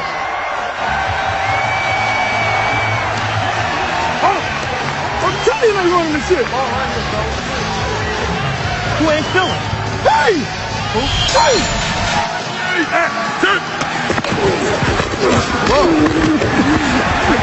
I take that back. That was not Patrice Alexander. That was James Burgess that he carried. Blitz coming. Druckenmiller is picked up. He throws it deep, looking for Jordan. And Jordan might have been hooked for a moment. Stephen Fisher, the ordained minister, was covering. Ben Huff came up inside and put a little pressure on Jim Druckenmiller. He threw that ball before he wanted to. In that case, he needed to throw the ball more toward the sideline, but didn't have time to release it. We got eagle or regular? Let's go. I right zip. Let's go. I right zip. Pass 56. 822. Check flat on 1. Ready, break. Jim Druckenmiller in his second XFL start. Former 49er. Here he's going to look for Rashaan Salam in the flat if it's all covered downfield. I got him! On second down, Druckenmiller in trouble. He shovel passes beautifully to Roosevelt Potts. And that shows you the strength of Jim Druckenmiller. Won the Ironman contest at Virginia Tech. How about that? The Druck with the shovel pass. He's got who's out hanging on him? Whoever it was didn't get enough of him. And Roosevelt Potts happens to be the recipient of an uncharacteristic shovel pass. You know who does that all the time and very effectively? The man who just signed a 10-year contract, Brett Favre. Got all kinds of little doozies. Sometimes the play doesn't have to look pretty, it just has to work. 3rd and 5. Druckenmiller all day to throw. The ball sailed on him. Charles Jordan was over there, but not even Wilt Chamberlain in his prime could have caught that one. A little too tall. And the Maniacs will be forced to kick it away. And it was a smart throw by Druck because he really wasn't open. And instead of trying to force something, go ahead and kick the punt here and try to get the field position in your favor here to start your defense in the third quarter. Druck's a smart guy. I threw it away, he says. Okay, that's what I just said. Oh, that's what he said. You said that? I did say that. Well, you're just repeating what he said. Try to further the conversation. Jeff Hall booming punt. Here's Skinny Culver. And Skinny goes down in a big fat heap. And there's your big hit by Richard Hogan on special teams. We're coming back. More football on UPN after this. Brian Bosworth, Chris Raggy, and Michael Barkan. I'm Chris Marlowe. Yeah, don't sell yourself short there, Sal. There you go. Orlando has the ball with backup Brian Copeland, and he throws it away. Let's see if they get a marker on this. Incomplete. The referee had his hand in his pocket wherever that flag is, and he thought about it for a second, but Cornell Menifee blitzing from his outside linebacker position. Copeland got it away. He did a good job of getting this away because there was nowhere to go, no place to hide there for Brian Kuklik.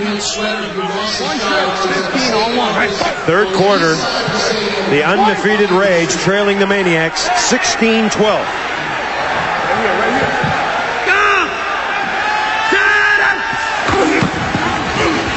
Derek Clark looking for running room, and he does a good job weaving for about 5. Richard Hogan's making the hit along with Shante Carver. I could see the whites of Derek Clark's eyes from up here, and that tells me that he's reading where that defense is flowing to. He's trying to find that little crease, that little crack that'll buy him enough yards, and that only comes from an experienced running back. Roger! 3rd and 3.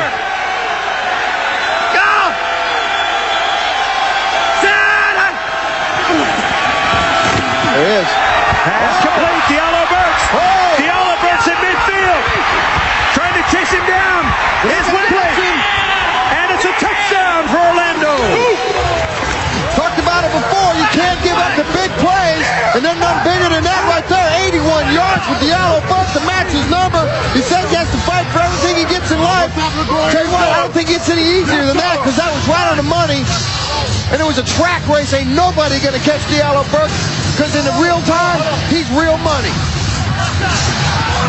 Diallo Burks, he was named after a contestant on the Joker's Wild Game Show. Diallo.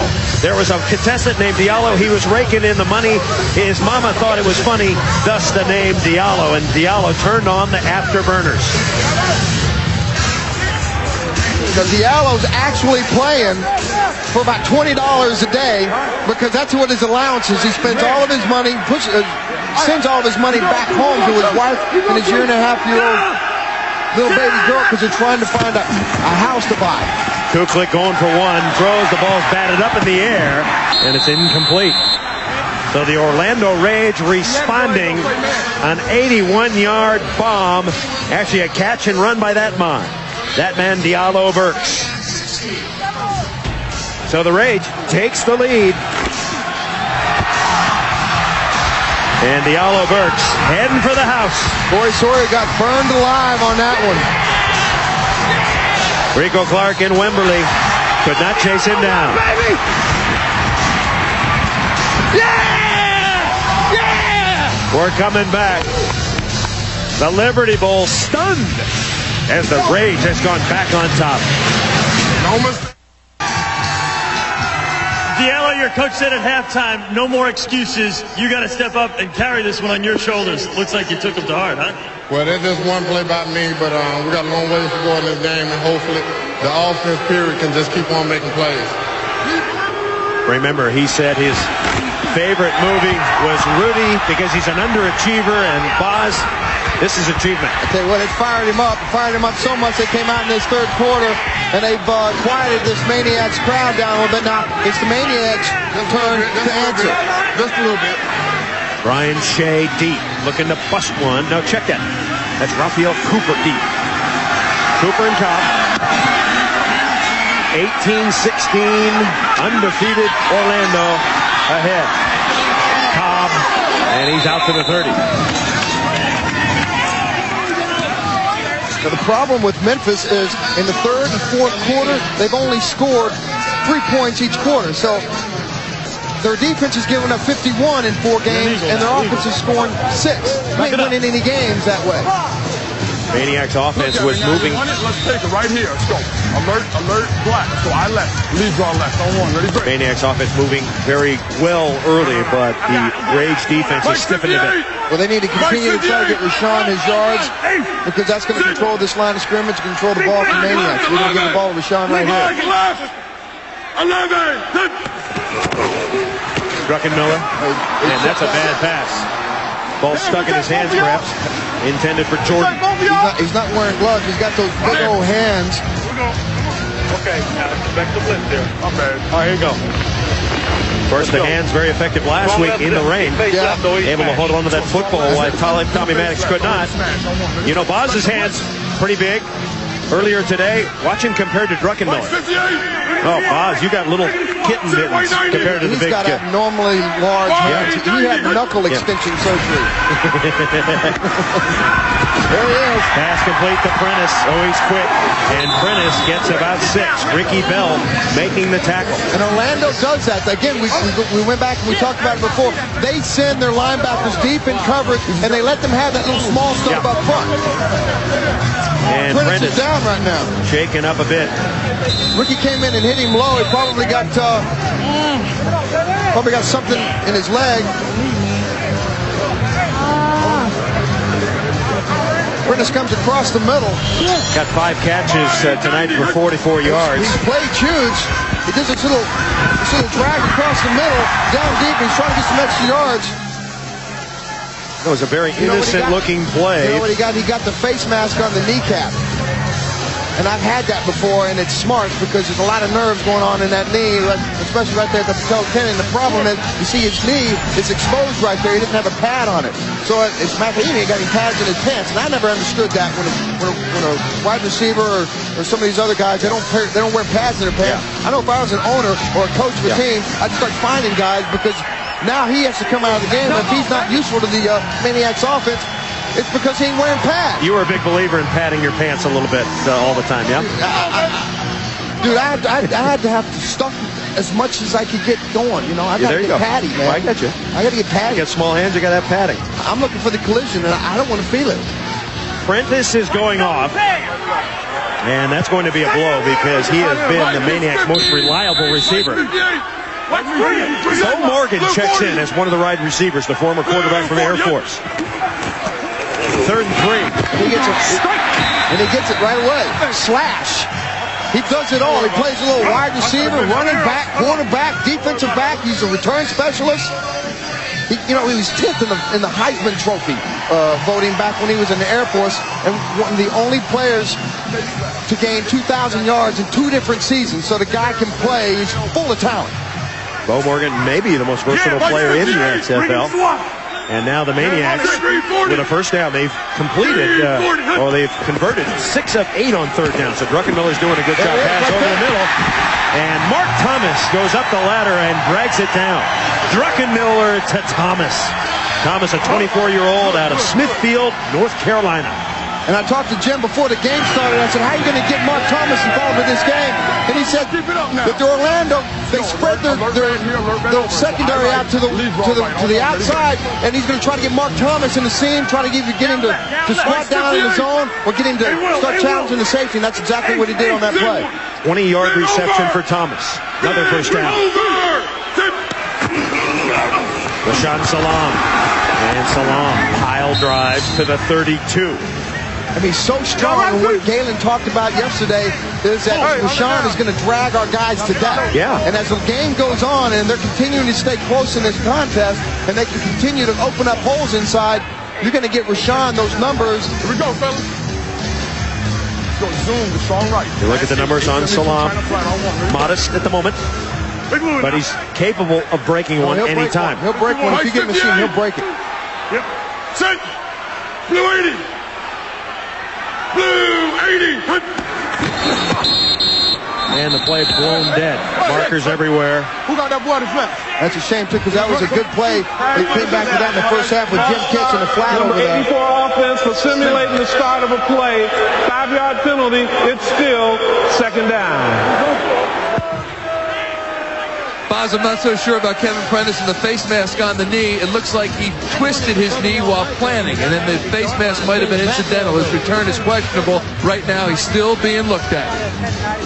Thank you, Barkman. Appreciate that. Thanks for the criticism. We appreciate it. As always. Yeah. As always. Constructive criticism, Boz. He still ain't wearing any pads in his pants. Dr. Bosworth rebuffed. And throwing it away was Druckenmiller. He had to throw that away because James Roberson was about to plant some corn with Jim Druckenmiller as a seed on that one. Nobody even blocked James Roberson on that play. Okay, here you go. Third down coming up. Let me hear this. Face right, 79X spot. 79X spot. Right. He's throwing the ball to the cheerleaders. Well, I think you're going to see the X-receiver. Mike 56. Big play here. And they've got, they bring the tight end back for some protection coverage. On 3rd and 12. Blitz picked up. Druckenmiller throws a rope, and he's got a first down. Mr. Jordan again. Like a fine Cabernet. You know what it is? When you lose one of the receivers, you can't play right now. Jordan's coming in and making the big plays when the Maniacs need him the most. He did a great job. It's a great route right there. Problem is Kelly Malvo gave him way too much cushion on that one. If you're going to give him that much cushion, you got to have warp speed to come back in there and close the gap. Mike 58. 4.5 minutes to play. Third quarter. Rage up by 2. Salam bounces off a man. He needs a block. He could go. He needs a block. He gets one. Rashawn Salam out at the 6. Make it the 7. Charles Jordan throwing the block. What a block by Charles Jordan. Took Ricky Bell right off his feet and bought Rashawn Salam an extra 6-7 on that one. But better than that, Rashawn Salam did exactly what he needed to do. Nothing on the right side. Hit and miss. Find a place to go. Cut it back to the weak side. Charles Jordan did a good job of just staying inside the play.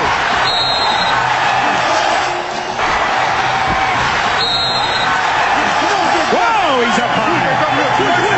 Salam now 78 yards. He got 17 of it on that last play. They're running Salam.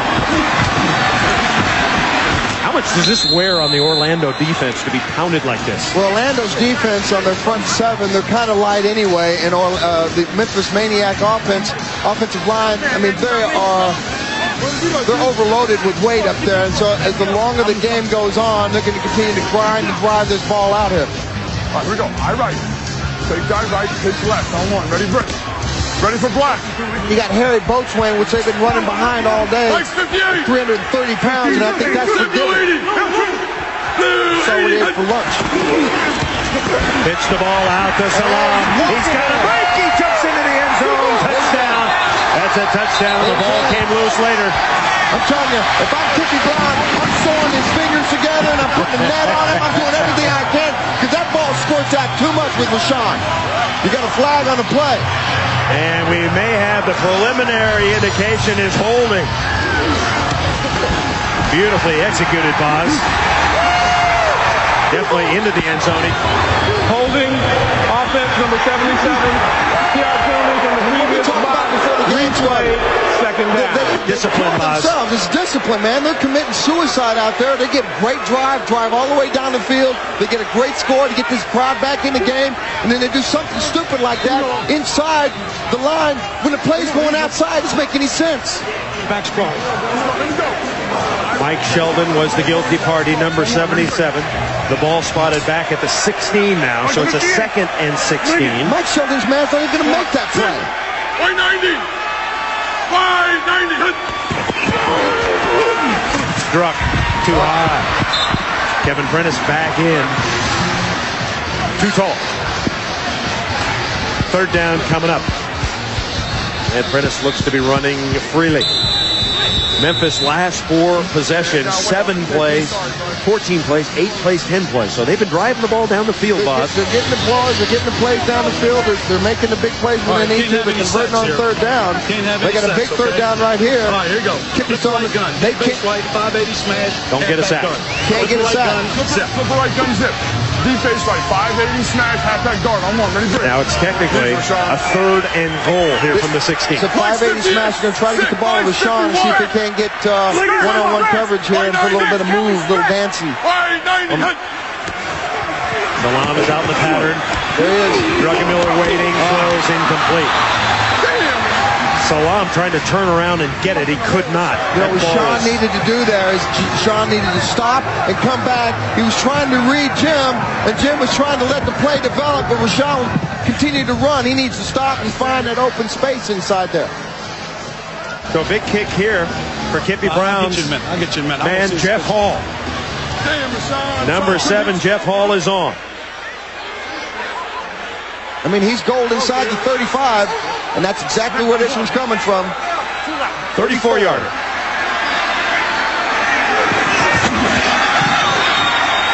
It's up. He's shiny. He got it. He's good. And that's 18 carry. Hey.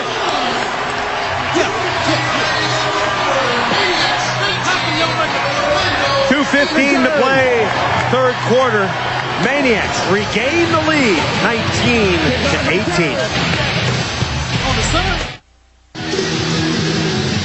Brian Kuglic's numbers so far sporadic. He has thrown for a touchdown. He took over for Jeff Fromm in the first quarter when Fromm was injured. Jeff! Just spoke with Team Dr. Ronald Brown. He has told me, just got off the phone from the hospital, x-rays have come back clean. There is no fracture. Right now the diagnosis is a concussion and a cervical sprain. But how tough is Jeff Fromm? You need to go cross the street. That's what. He is headed back to the field. Do you believe it? Rather than resting and putting the neck brace on him, and he is coming back to the field. He wants to catch the end of this game. There's no word on how long, if how long at all, he'll be out. You better hide his uniform, because I know Jeff, he'll try to sneak that sucker on, maybe under a different number, but he'll try to get back on the field. Hey, he wants to come back because we've got a good one going. 2:15 to play. The Maniacs 19, the Rage 18. Maniacs set to kick off. And, of course, this is Jeff Hall. Known more as a place kicker kickoff man. That one's high and short. Returnable at the 15. Mike Black with a cutback, and he brings it out beyond the 30-yard line. Next Sunday at 4 p.m. on TNN, we have a good game for you. The New Jersey Hitmen will take on the San Francisco Demons. That should be a thriller. Then at 7 p.m. Eastern on UPM, the LA Extreme, which played very well last night, travels to Birmingham to take on the Bolts, who've been struggling a bit. Jerry DiNardo's team, after a good start. We haven't seen the Bolts yet this year. No, we haven't. I'm looking forward to seeing them. They got a lot of interesting players. Brian Shea in the backfield for the first time tonight. Kuglik, he's got some time. Buys some more with a roll. Throws. Pass caught. Mario Bailey. And Bailey sidesteps a man. And he's finally dragged down from behind. John Williams. Well, he beat John Williams, and then John Williams comes back and makes the touchdown tackle there. But John Williams, if he's going to make that play, he's got to make the play. Bottom line, I mean, you got to buy the time. I know it's tough, especially when you get out there on an island and the quarterback can buy the time that Brian bought here. But you either come across the guys close and try to knock the ball down. If you don't, you hook the backside of him, because if you miss the ball, you at least make the tackle. Kuglic's last 2 passes for 81 and 43 yards. So Orlando on the move, a first down. Brian Shea, NCAA's all-time, all-purpose runner, has it. And the torpedo barrels right into the line. He's still up. And he flaps his way inside the 20. I mean, Brian Shea is averaging almost 9 yards per carry. The guy's a wrestler. He's an all-American wrestler in high school. And he's always had the Doug Flutie label. He's 5'8", 210 pounds. Everybody said he has been too small to play football. He says, I'm not too small. I'm short, but I am a good player. And he, once again, the all-time NCAA leader, all division in all-purpose yards. There he goes again, and Shea hops through the middle. Because he's small, we talked to him yesterday. You had to cut it back. And I asked him, I said, what shape are your marbles? He looked at me kind of strange, and I realized that they're like square, triangular, they're definitely not round. And the reason for that is because he's so small, he liked defense first. He plays with a very defensive mentality. He's out there trying to tap people and use his size as an advantage. Was a linebacker in high school in Paola, Kansas. Wants to be an FBI agent one day. You know, there was one light in Paola, Kansas when he was growing up. Timeout on the field as Memphis leads by 1.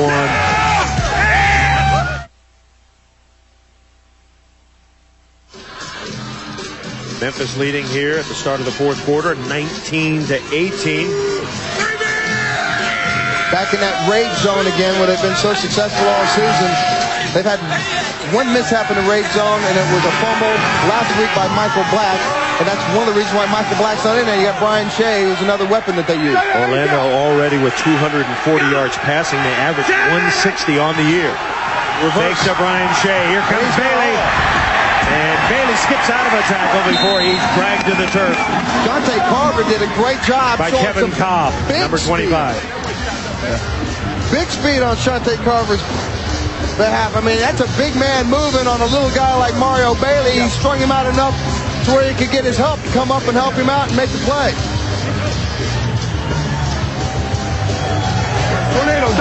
We have a shootout here at the Liberty Bowl. Definitely offensive, over 500 yards, working on 600. That's where he was with 600. Brian Shea, and we've got a marker down in the backfield. Marker was thrown as Shea looked to pick up 5. And it's going against the Rage. Once again, the Rage, the highest scoring team in the XFL, averaging 26 points. Maniax, as they move the ball up and down the field, average just 12 points, but the number 1 team in total offense. Let's get the call. Holding offense number 79 on the takedown. It's a 10 penalty, replay, second down. Well, that hurts. John Love showing a little bit too much love, too much hugging inside. The offensive line for Orlando, Dan Collins at left tackle, Jason Gamble left guard, Garen Patrick is the center, replacing Cal Dixon tonight, who's out with a torn bicep. Sean Love, Jeremy Akers, Lawrence Hart along the front wall. The biggins up front. They are large and aggressive. 2nd and 16. Shea remains the running back. Bluefoot unloads it, and he is gassed. Number 90, Marvin Thomas, got a good lick in. Thomas, 27 years old, out of the University of Memphis. A lot of Memphis guys on this Memphis roster, Boz.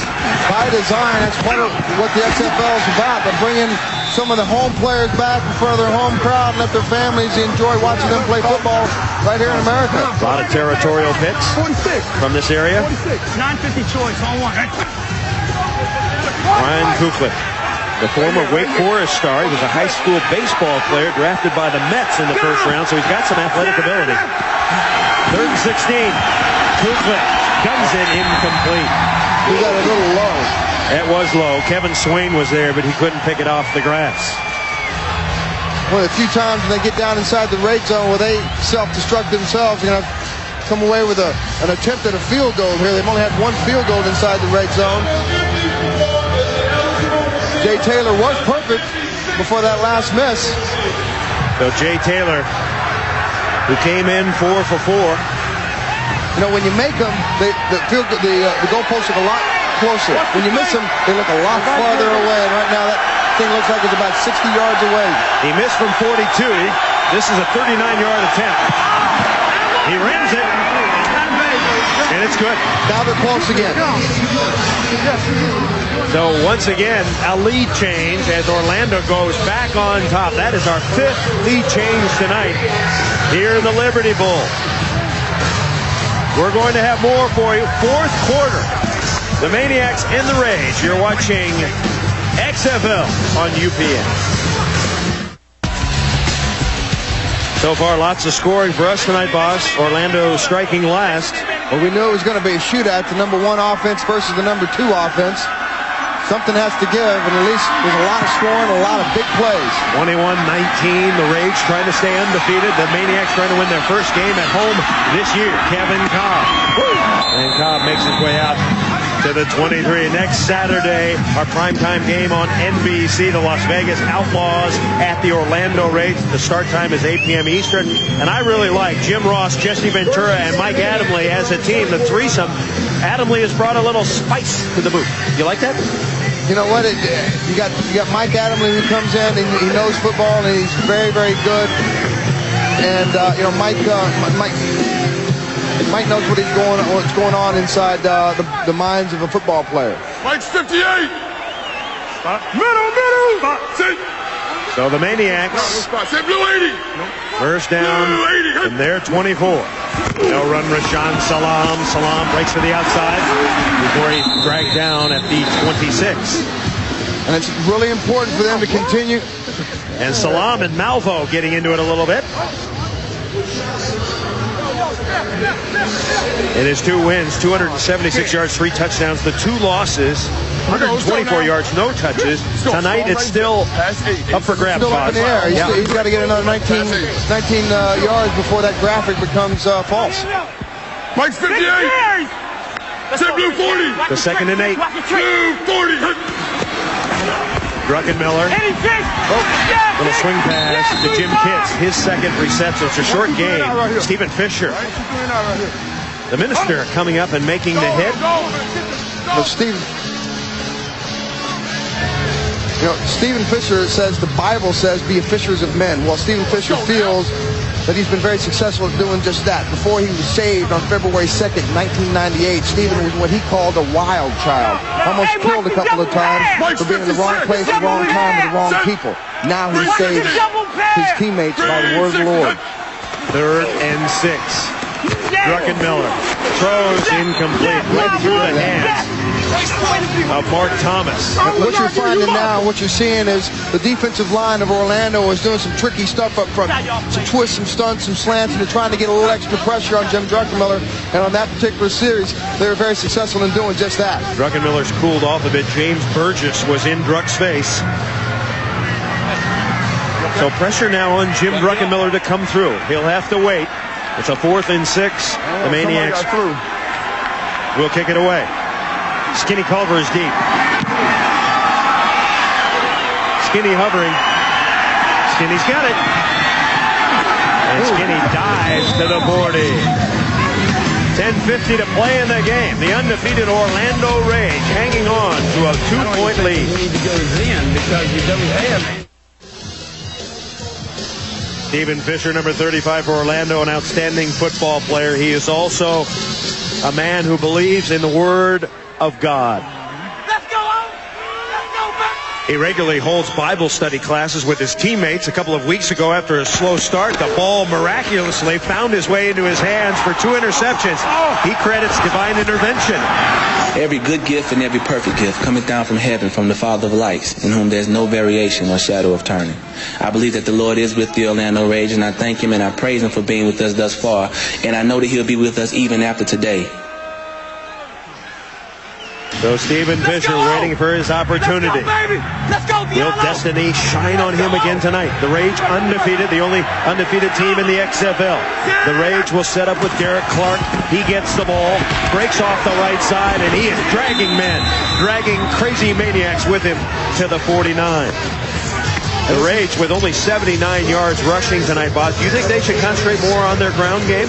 Well, right now their passing game is doing the trick because they're getting 240 yards, which is about exactly where Coach Galen Hall would like it to be. Unfortunately, they lead the XFL in rushing, and their rushing is suffering right now. So this is where they can start picking up the pace and start grinding out this clock. Go! Clark again. And the Rage defense rising up. Middle of the line, TJ Fryer. Now here's been the Rage's biggest problem. They don't convert 3rd downs that well. They're only converting about 28%. That's to get a first down on that one. Galen Hall, well respected in the world of football. 18 years as the offensive coordinator at Oklahoma. He coached Boz for 1 year. He said you were a good player, aggressive, and very intelligent. God knows exactly what he's talking about. Here comes Clark trying to get around the corner. This is not his forte. Pretty good straight arm, but he's not going to get much mileage out of going wide against this Maniac defense. No, this Maniac defense flows very well. Patrick Sapp did a good job of not losing containment right here. Comes in here and pushes Patrick Sapp down. But John Williams, who tells me he can bench press 375, bench pressed his butt right out of bounds. Angle, gas. 950, 212, angle, gas on one. Right. John Williams, one of the corners. Rico Clark, the other one. Pressure on them now. 2nd and 7. Looking Williams' way, pass incomplete. Shaka back in the backfield of the Orlando Raiders, man. He might as well pitch tent back there and start paying mortgage rent. Shante Carver is his given name. I mean, Shante comes off the corner like he just ate a big-ass bowl of beans, and he's been doing it all night long, exploding on the Orlando Raiders quarterbacks. What we got? It was that man who knocked out Jeff Brom in the first quarter on a legal hit. A tough hit, but a legal hit. Now Kuflik, 3rd and 7. Crowd comes alive. 25. That third down conversion problem. They're going to blitz him. They're going to blitz him. Kuflik's got time. And that's going to be way short of the first down. Pass complete to Diallo Burks, but he's wrestled the turf quickly by Rico Clark. Rico Clark shares the team lead with tackles at 20, but Rico did a great job of just making the play right there and trying to get his offense the ball back here with 8:20 left to play in the game. They got a long field to go. Got to step up. Got to step up. Had a hot route. Rico Clark making the play, punting situation. Snap is high. Remember, it's a live ball. Kevin Prentice, and he is nailed at the 13. James Burgess getting down there. This has been a game of a lot of big plays, scoring, and big hits. Take a listen.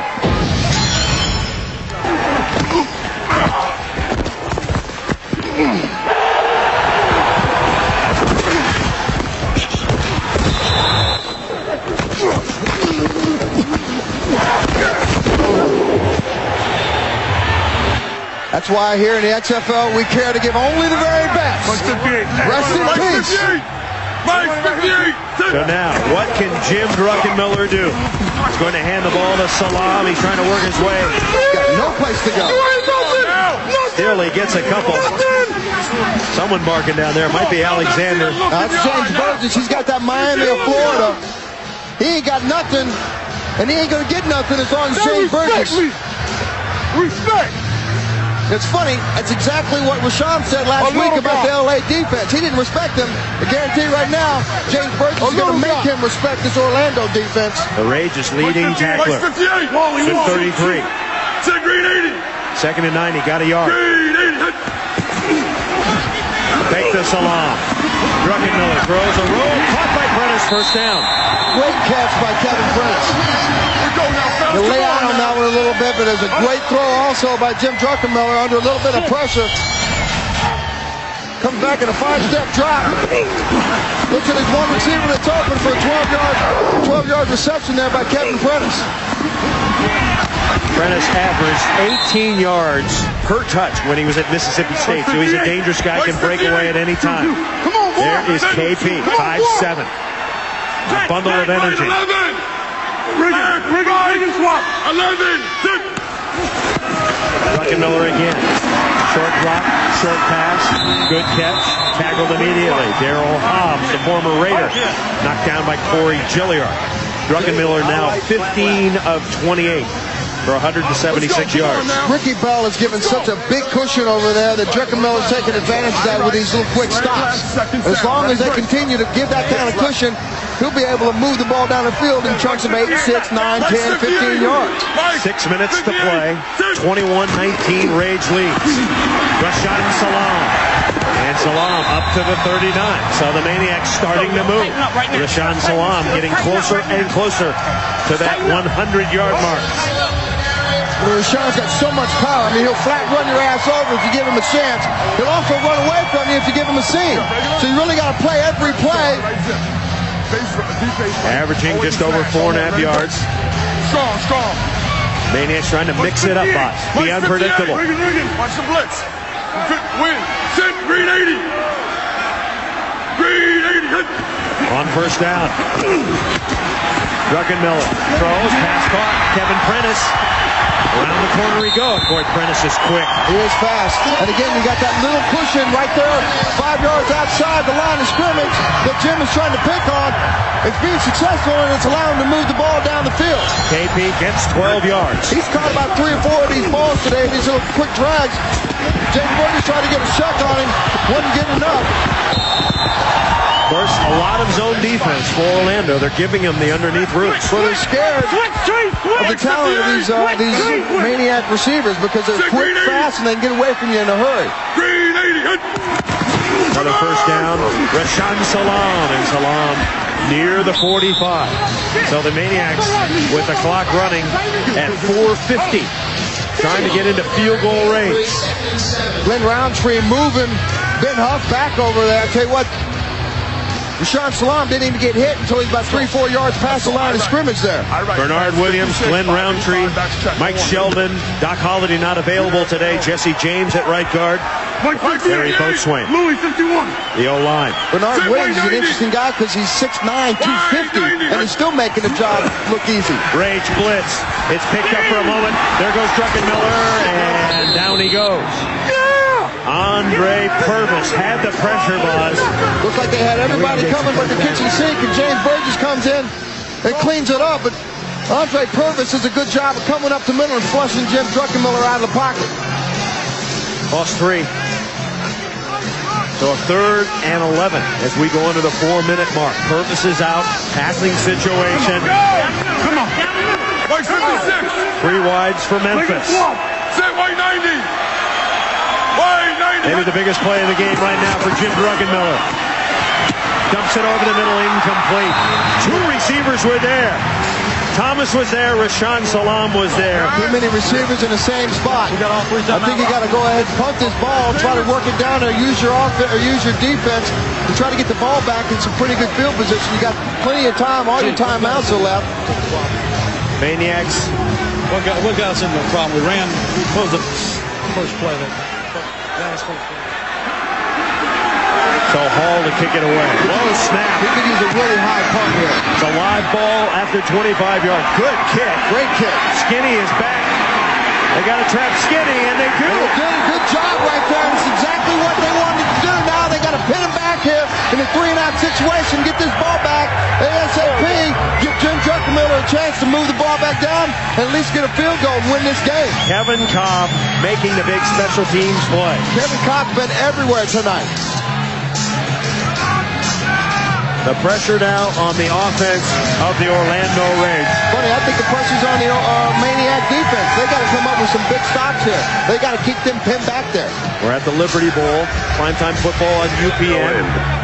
Rage undefeated. 0-14 on 1. Leading 21-19. They're going to go ahead and start to try to grind this ball out with their basic 0-14 play, which is just off tackle. Maniacs dig in. And the ball to Clark. Now make that Mike Black. Mike Black takes it out near the 7. Marcus Wembley comes up from his safety spot. Makes a big hit.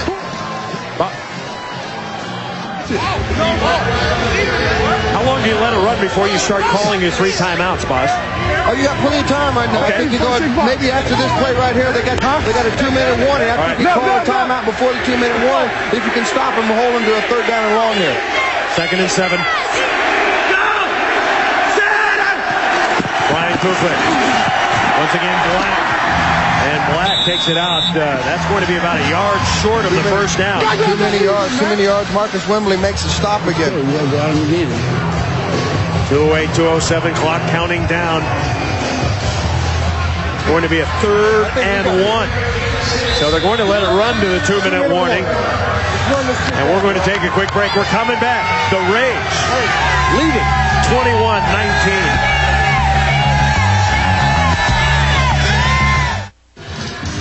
Jeff Brom, after a hit like that, you deserve a 3-week vacation. What are you doing back here right now, and how are you feeling? Feeling pretty good. The neck's a little sore. Just have a cervical sprain, but it's something that's not too serious. And, it was just a good hard hit, and those things happen in football, and I'll be back. Well, you may or may not like this, but your replacement's having a heck of a game. Have you been coaching him along the way? He's a good quarterback, and he has a good mentality. He approaches the game well, and I knew when he went in there, we'd do it. And I don't know if you know this or not, but after you took the hit, you did get a touchdown pass out of it. That helped the injury a little bit. It helped soften the blow, so to speak. So Jeff Brom back on the field. Shante Carver delivered the hit, and now Shante has to get his defense ready. 3rd and 1. He needs to deliver one more big hit, get this ball back in the Maniacs' offensive hands. The Orlando Rage with 2 minutes to play. Mike Black is the running back. They hand it to Black, and he's hit. And it's going to be very close. He may have gotten it with forward lean. Did he get it? Hogan's was there. Oh, no. Bring it in. Bring him in. Let him see. Let's see where they mark it. Oh, that was not a good mark, Boz. That's a Maniac mark right there. Let's see. It's going to be extremely close. That's going to be really close right there. What do you say, Boz? You've got good vision. I think he's short. It looks like he's short. I say he's short from the other side. If you're going to say he's short, I'm going to say he's got it. That's the kind of guy I am. Oh, man. Ted, that's only a 9-foot chain, though. Starts right now. Or yards, whatever you play football in. Okay, you got sand in the brain, dude. You got that volleyball thing happening. Sorry. Right now. Just keep rubbing on me, dude. You'll get it. You'll get it soon. By the end of the season, you have it all down. First down now. 0-14 back. Now the Rage forced to spend their timeouts. The Maniacs, excuse me. Maniacs with 3 timeouts left. They got to stop him here. You all right? They're going to let this clock run all the way down. This is a sign of a good quarterback.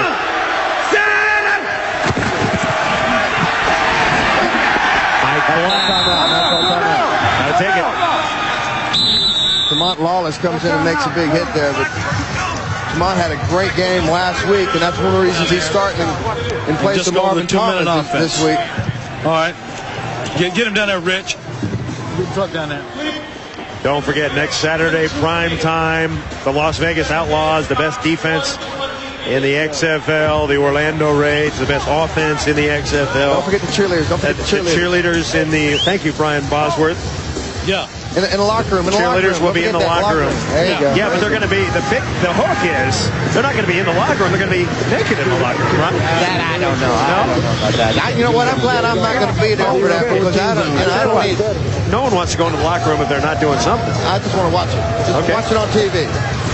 Inside access coverage of the XFL, inside the locker room of the cheerleaders.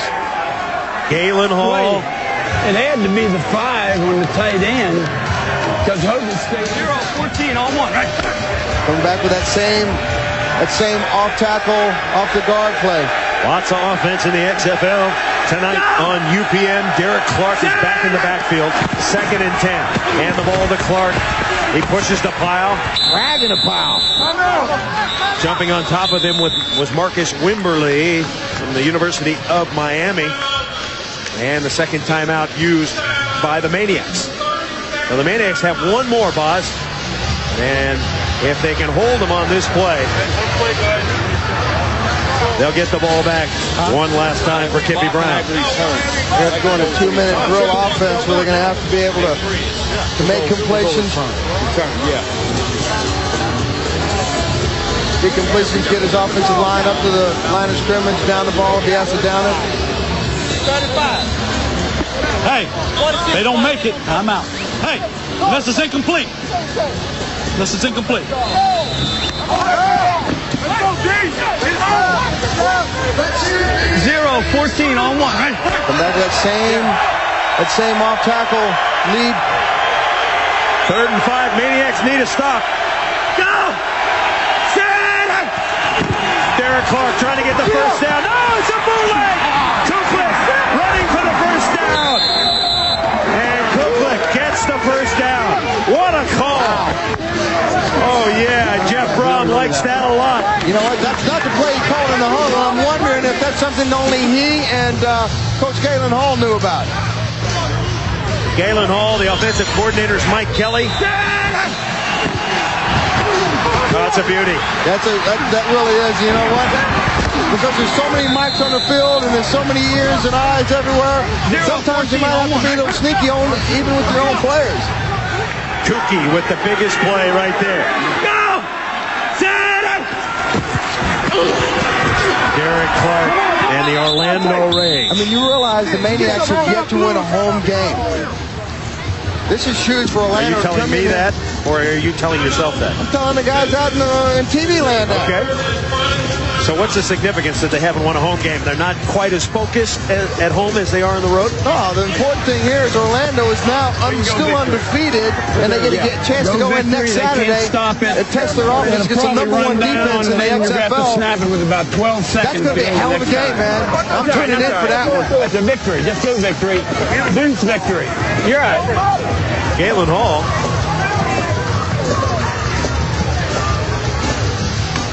Jeff Brom knocked out of the game in the first quarter. And you know what? The production didn't fall off that much in production. Kuklik really believes in what he can do. Galen Hall believes in what Kuklik can do. Now this Orlando offense believes in what Kuklik can do. Be interesting next week as they start lighting up the fire of the Las Vegas Outlaws. Maniacs are out of timeouts, and the Rage will take the knee.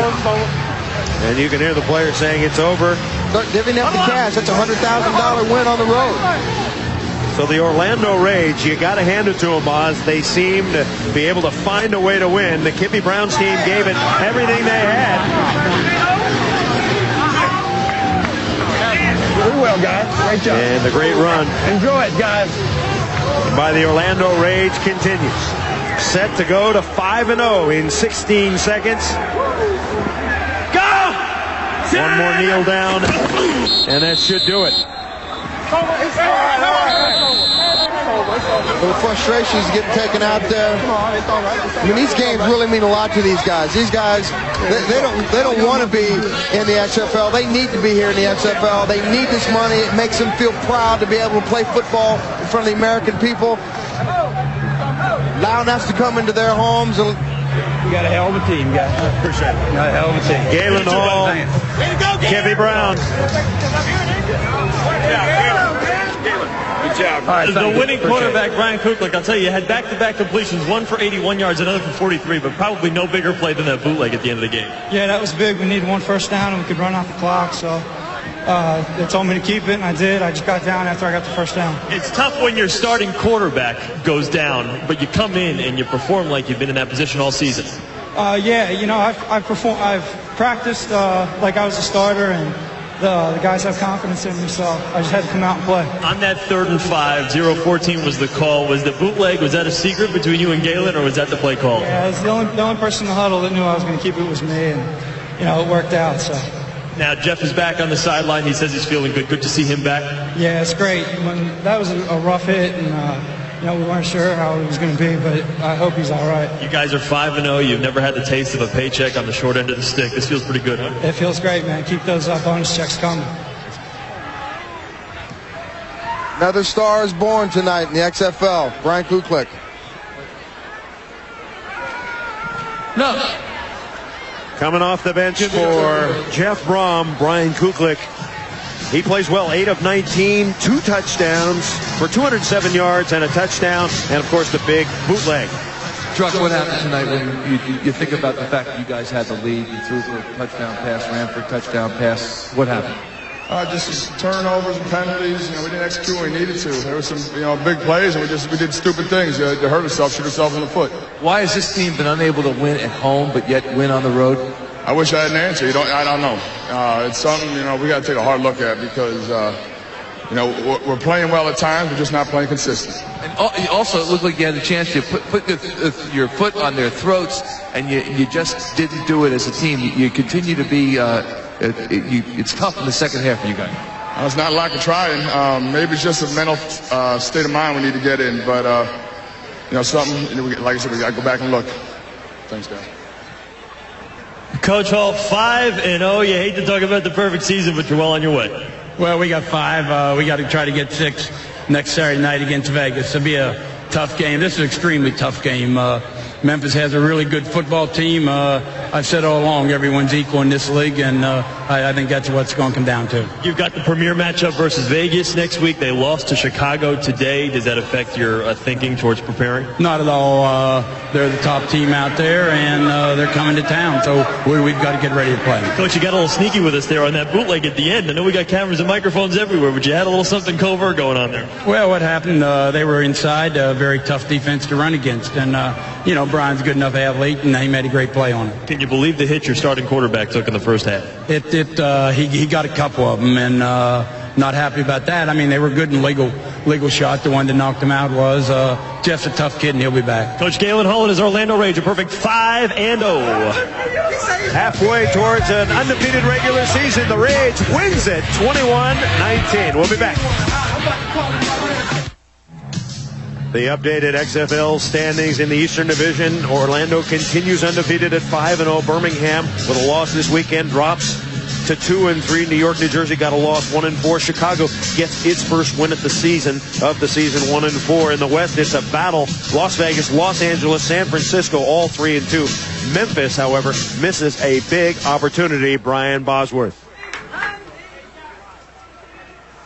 Hey, I told you someone would make a play to win the game. I didn't know it'd be Cooper going to play.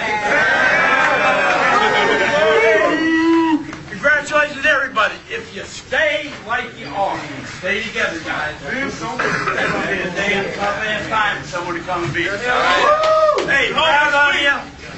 Excellent job, both sides of the football.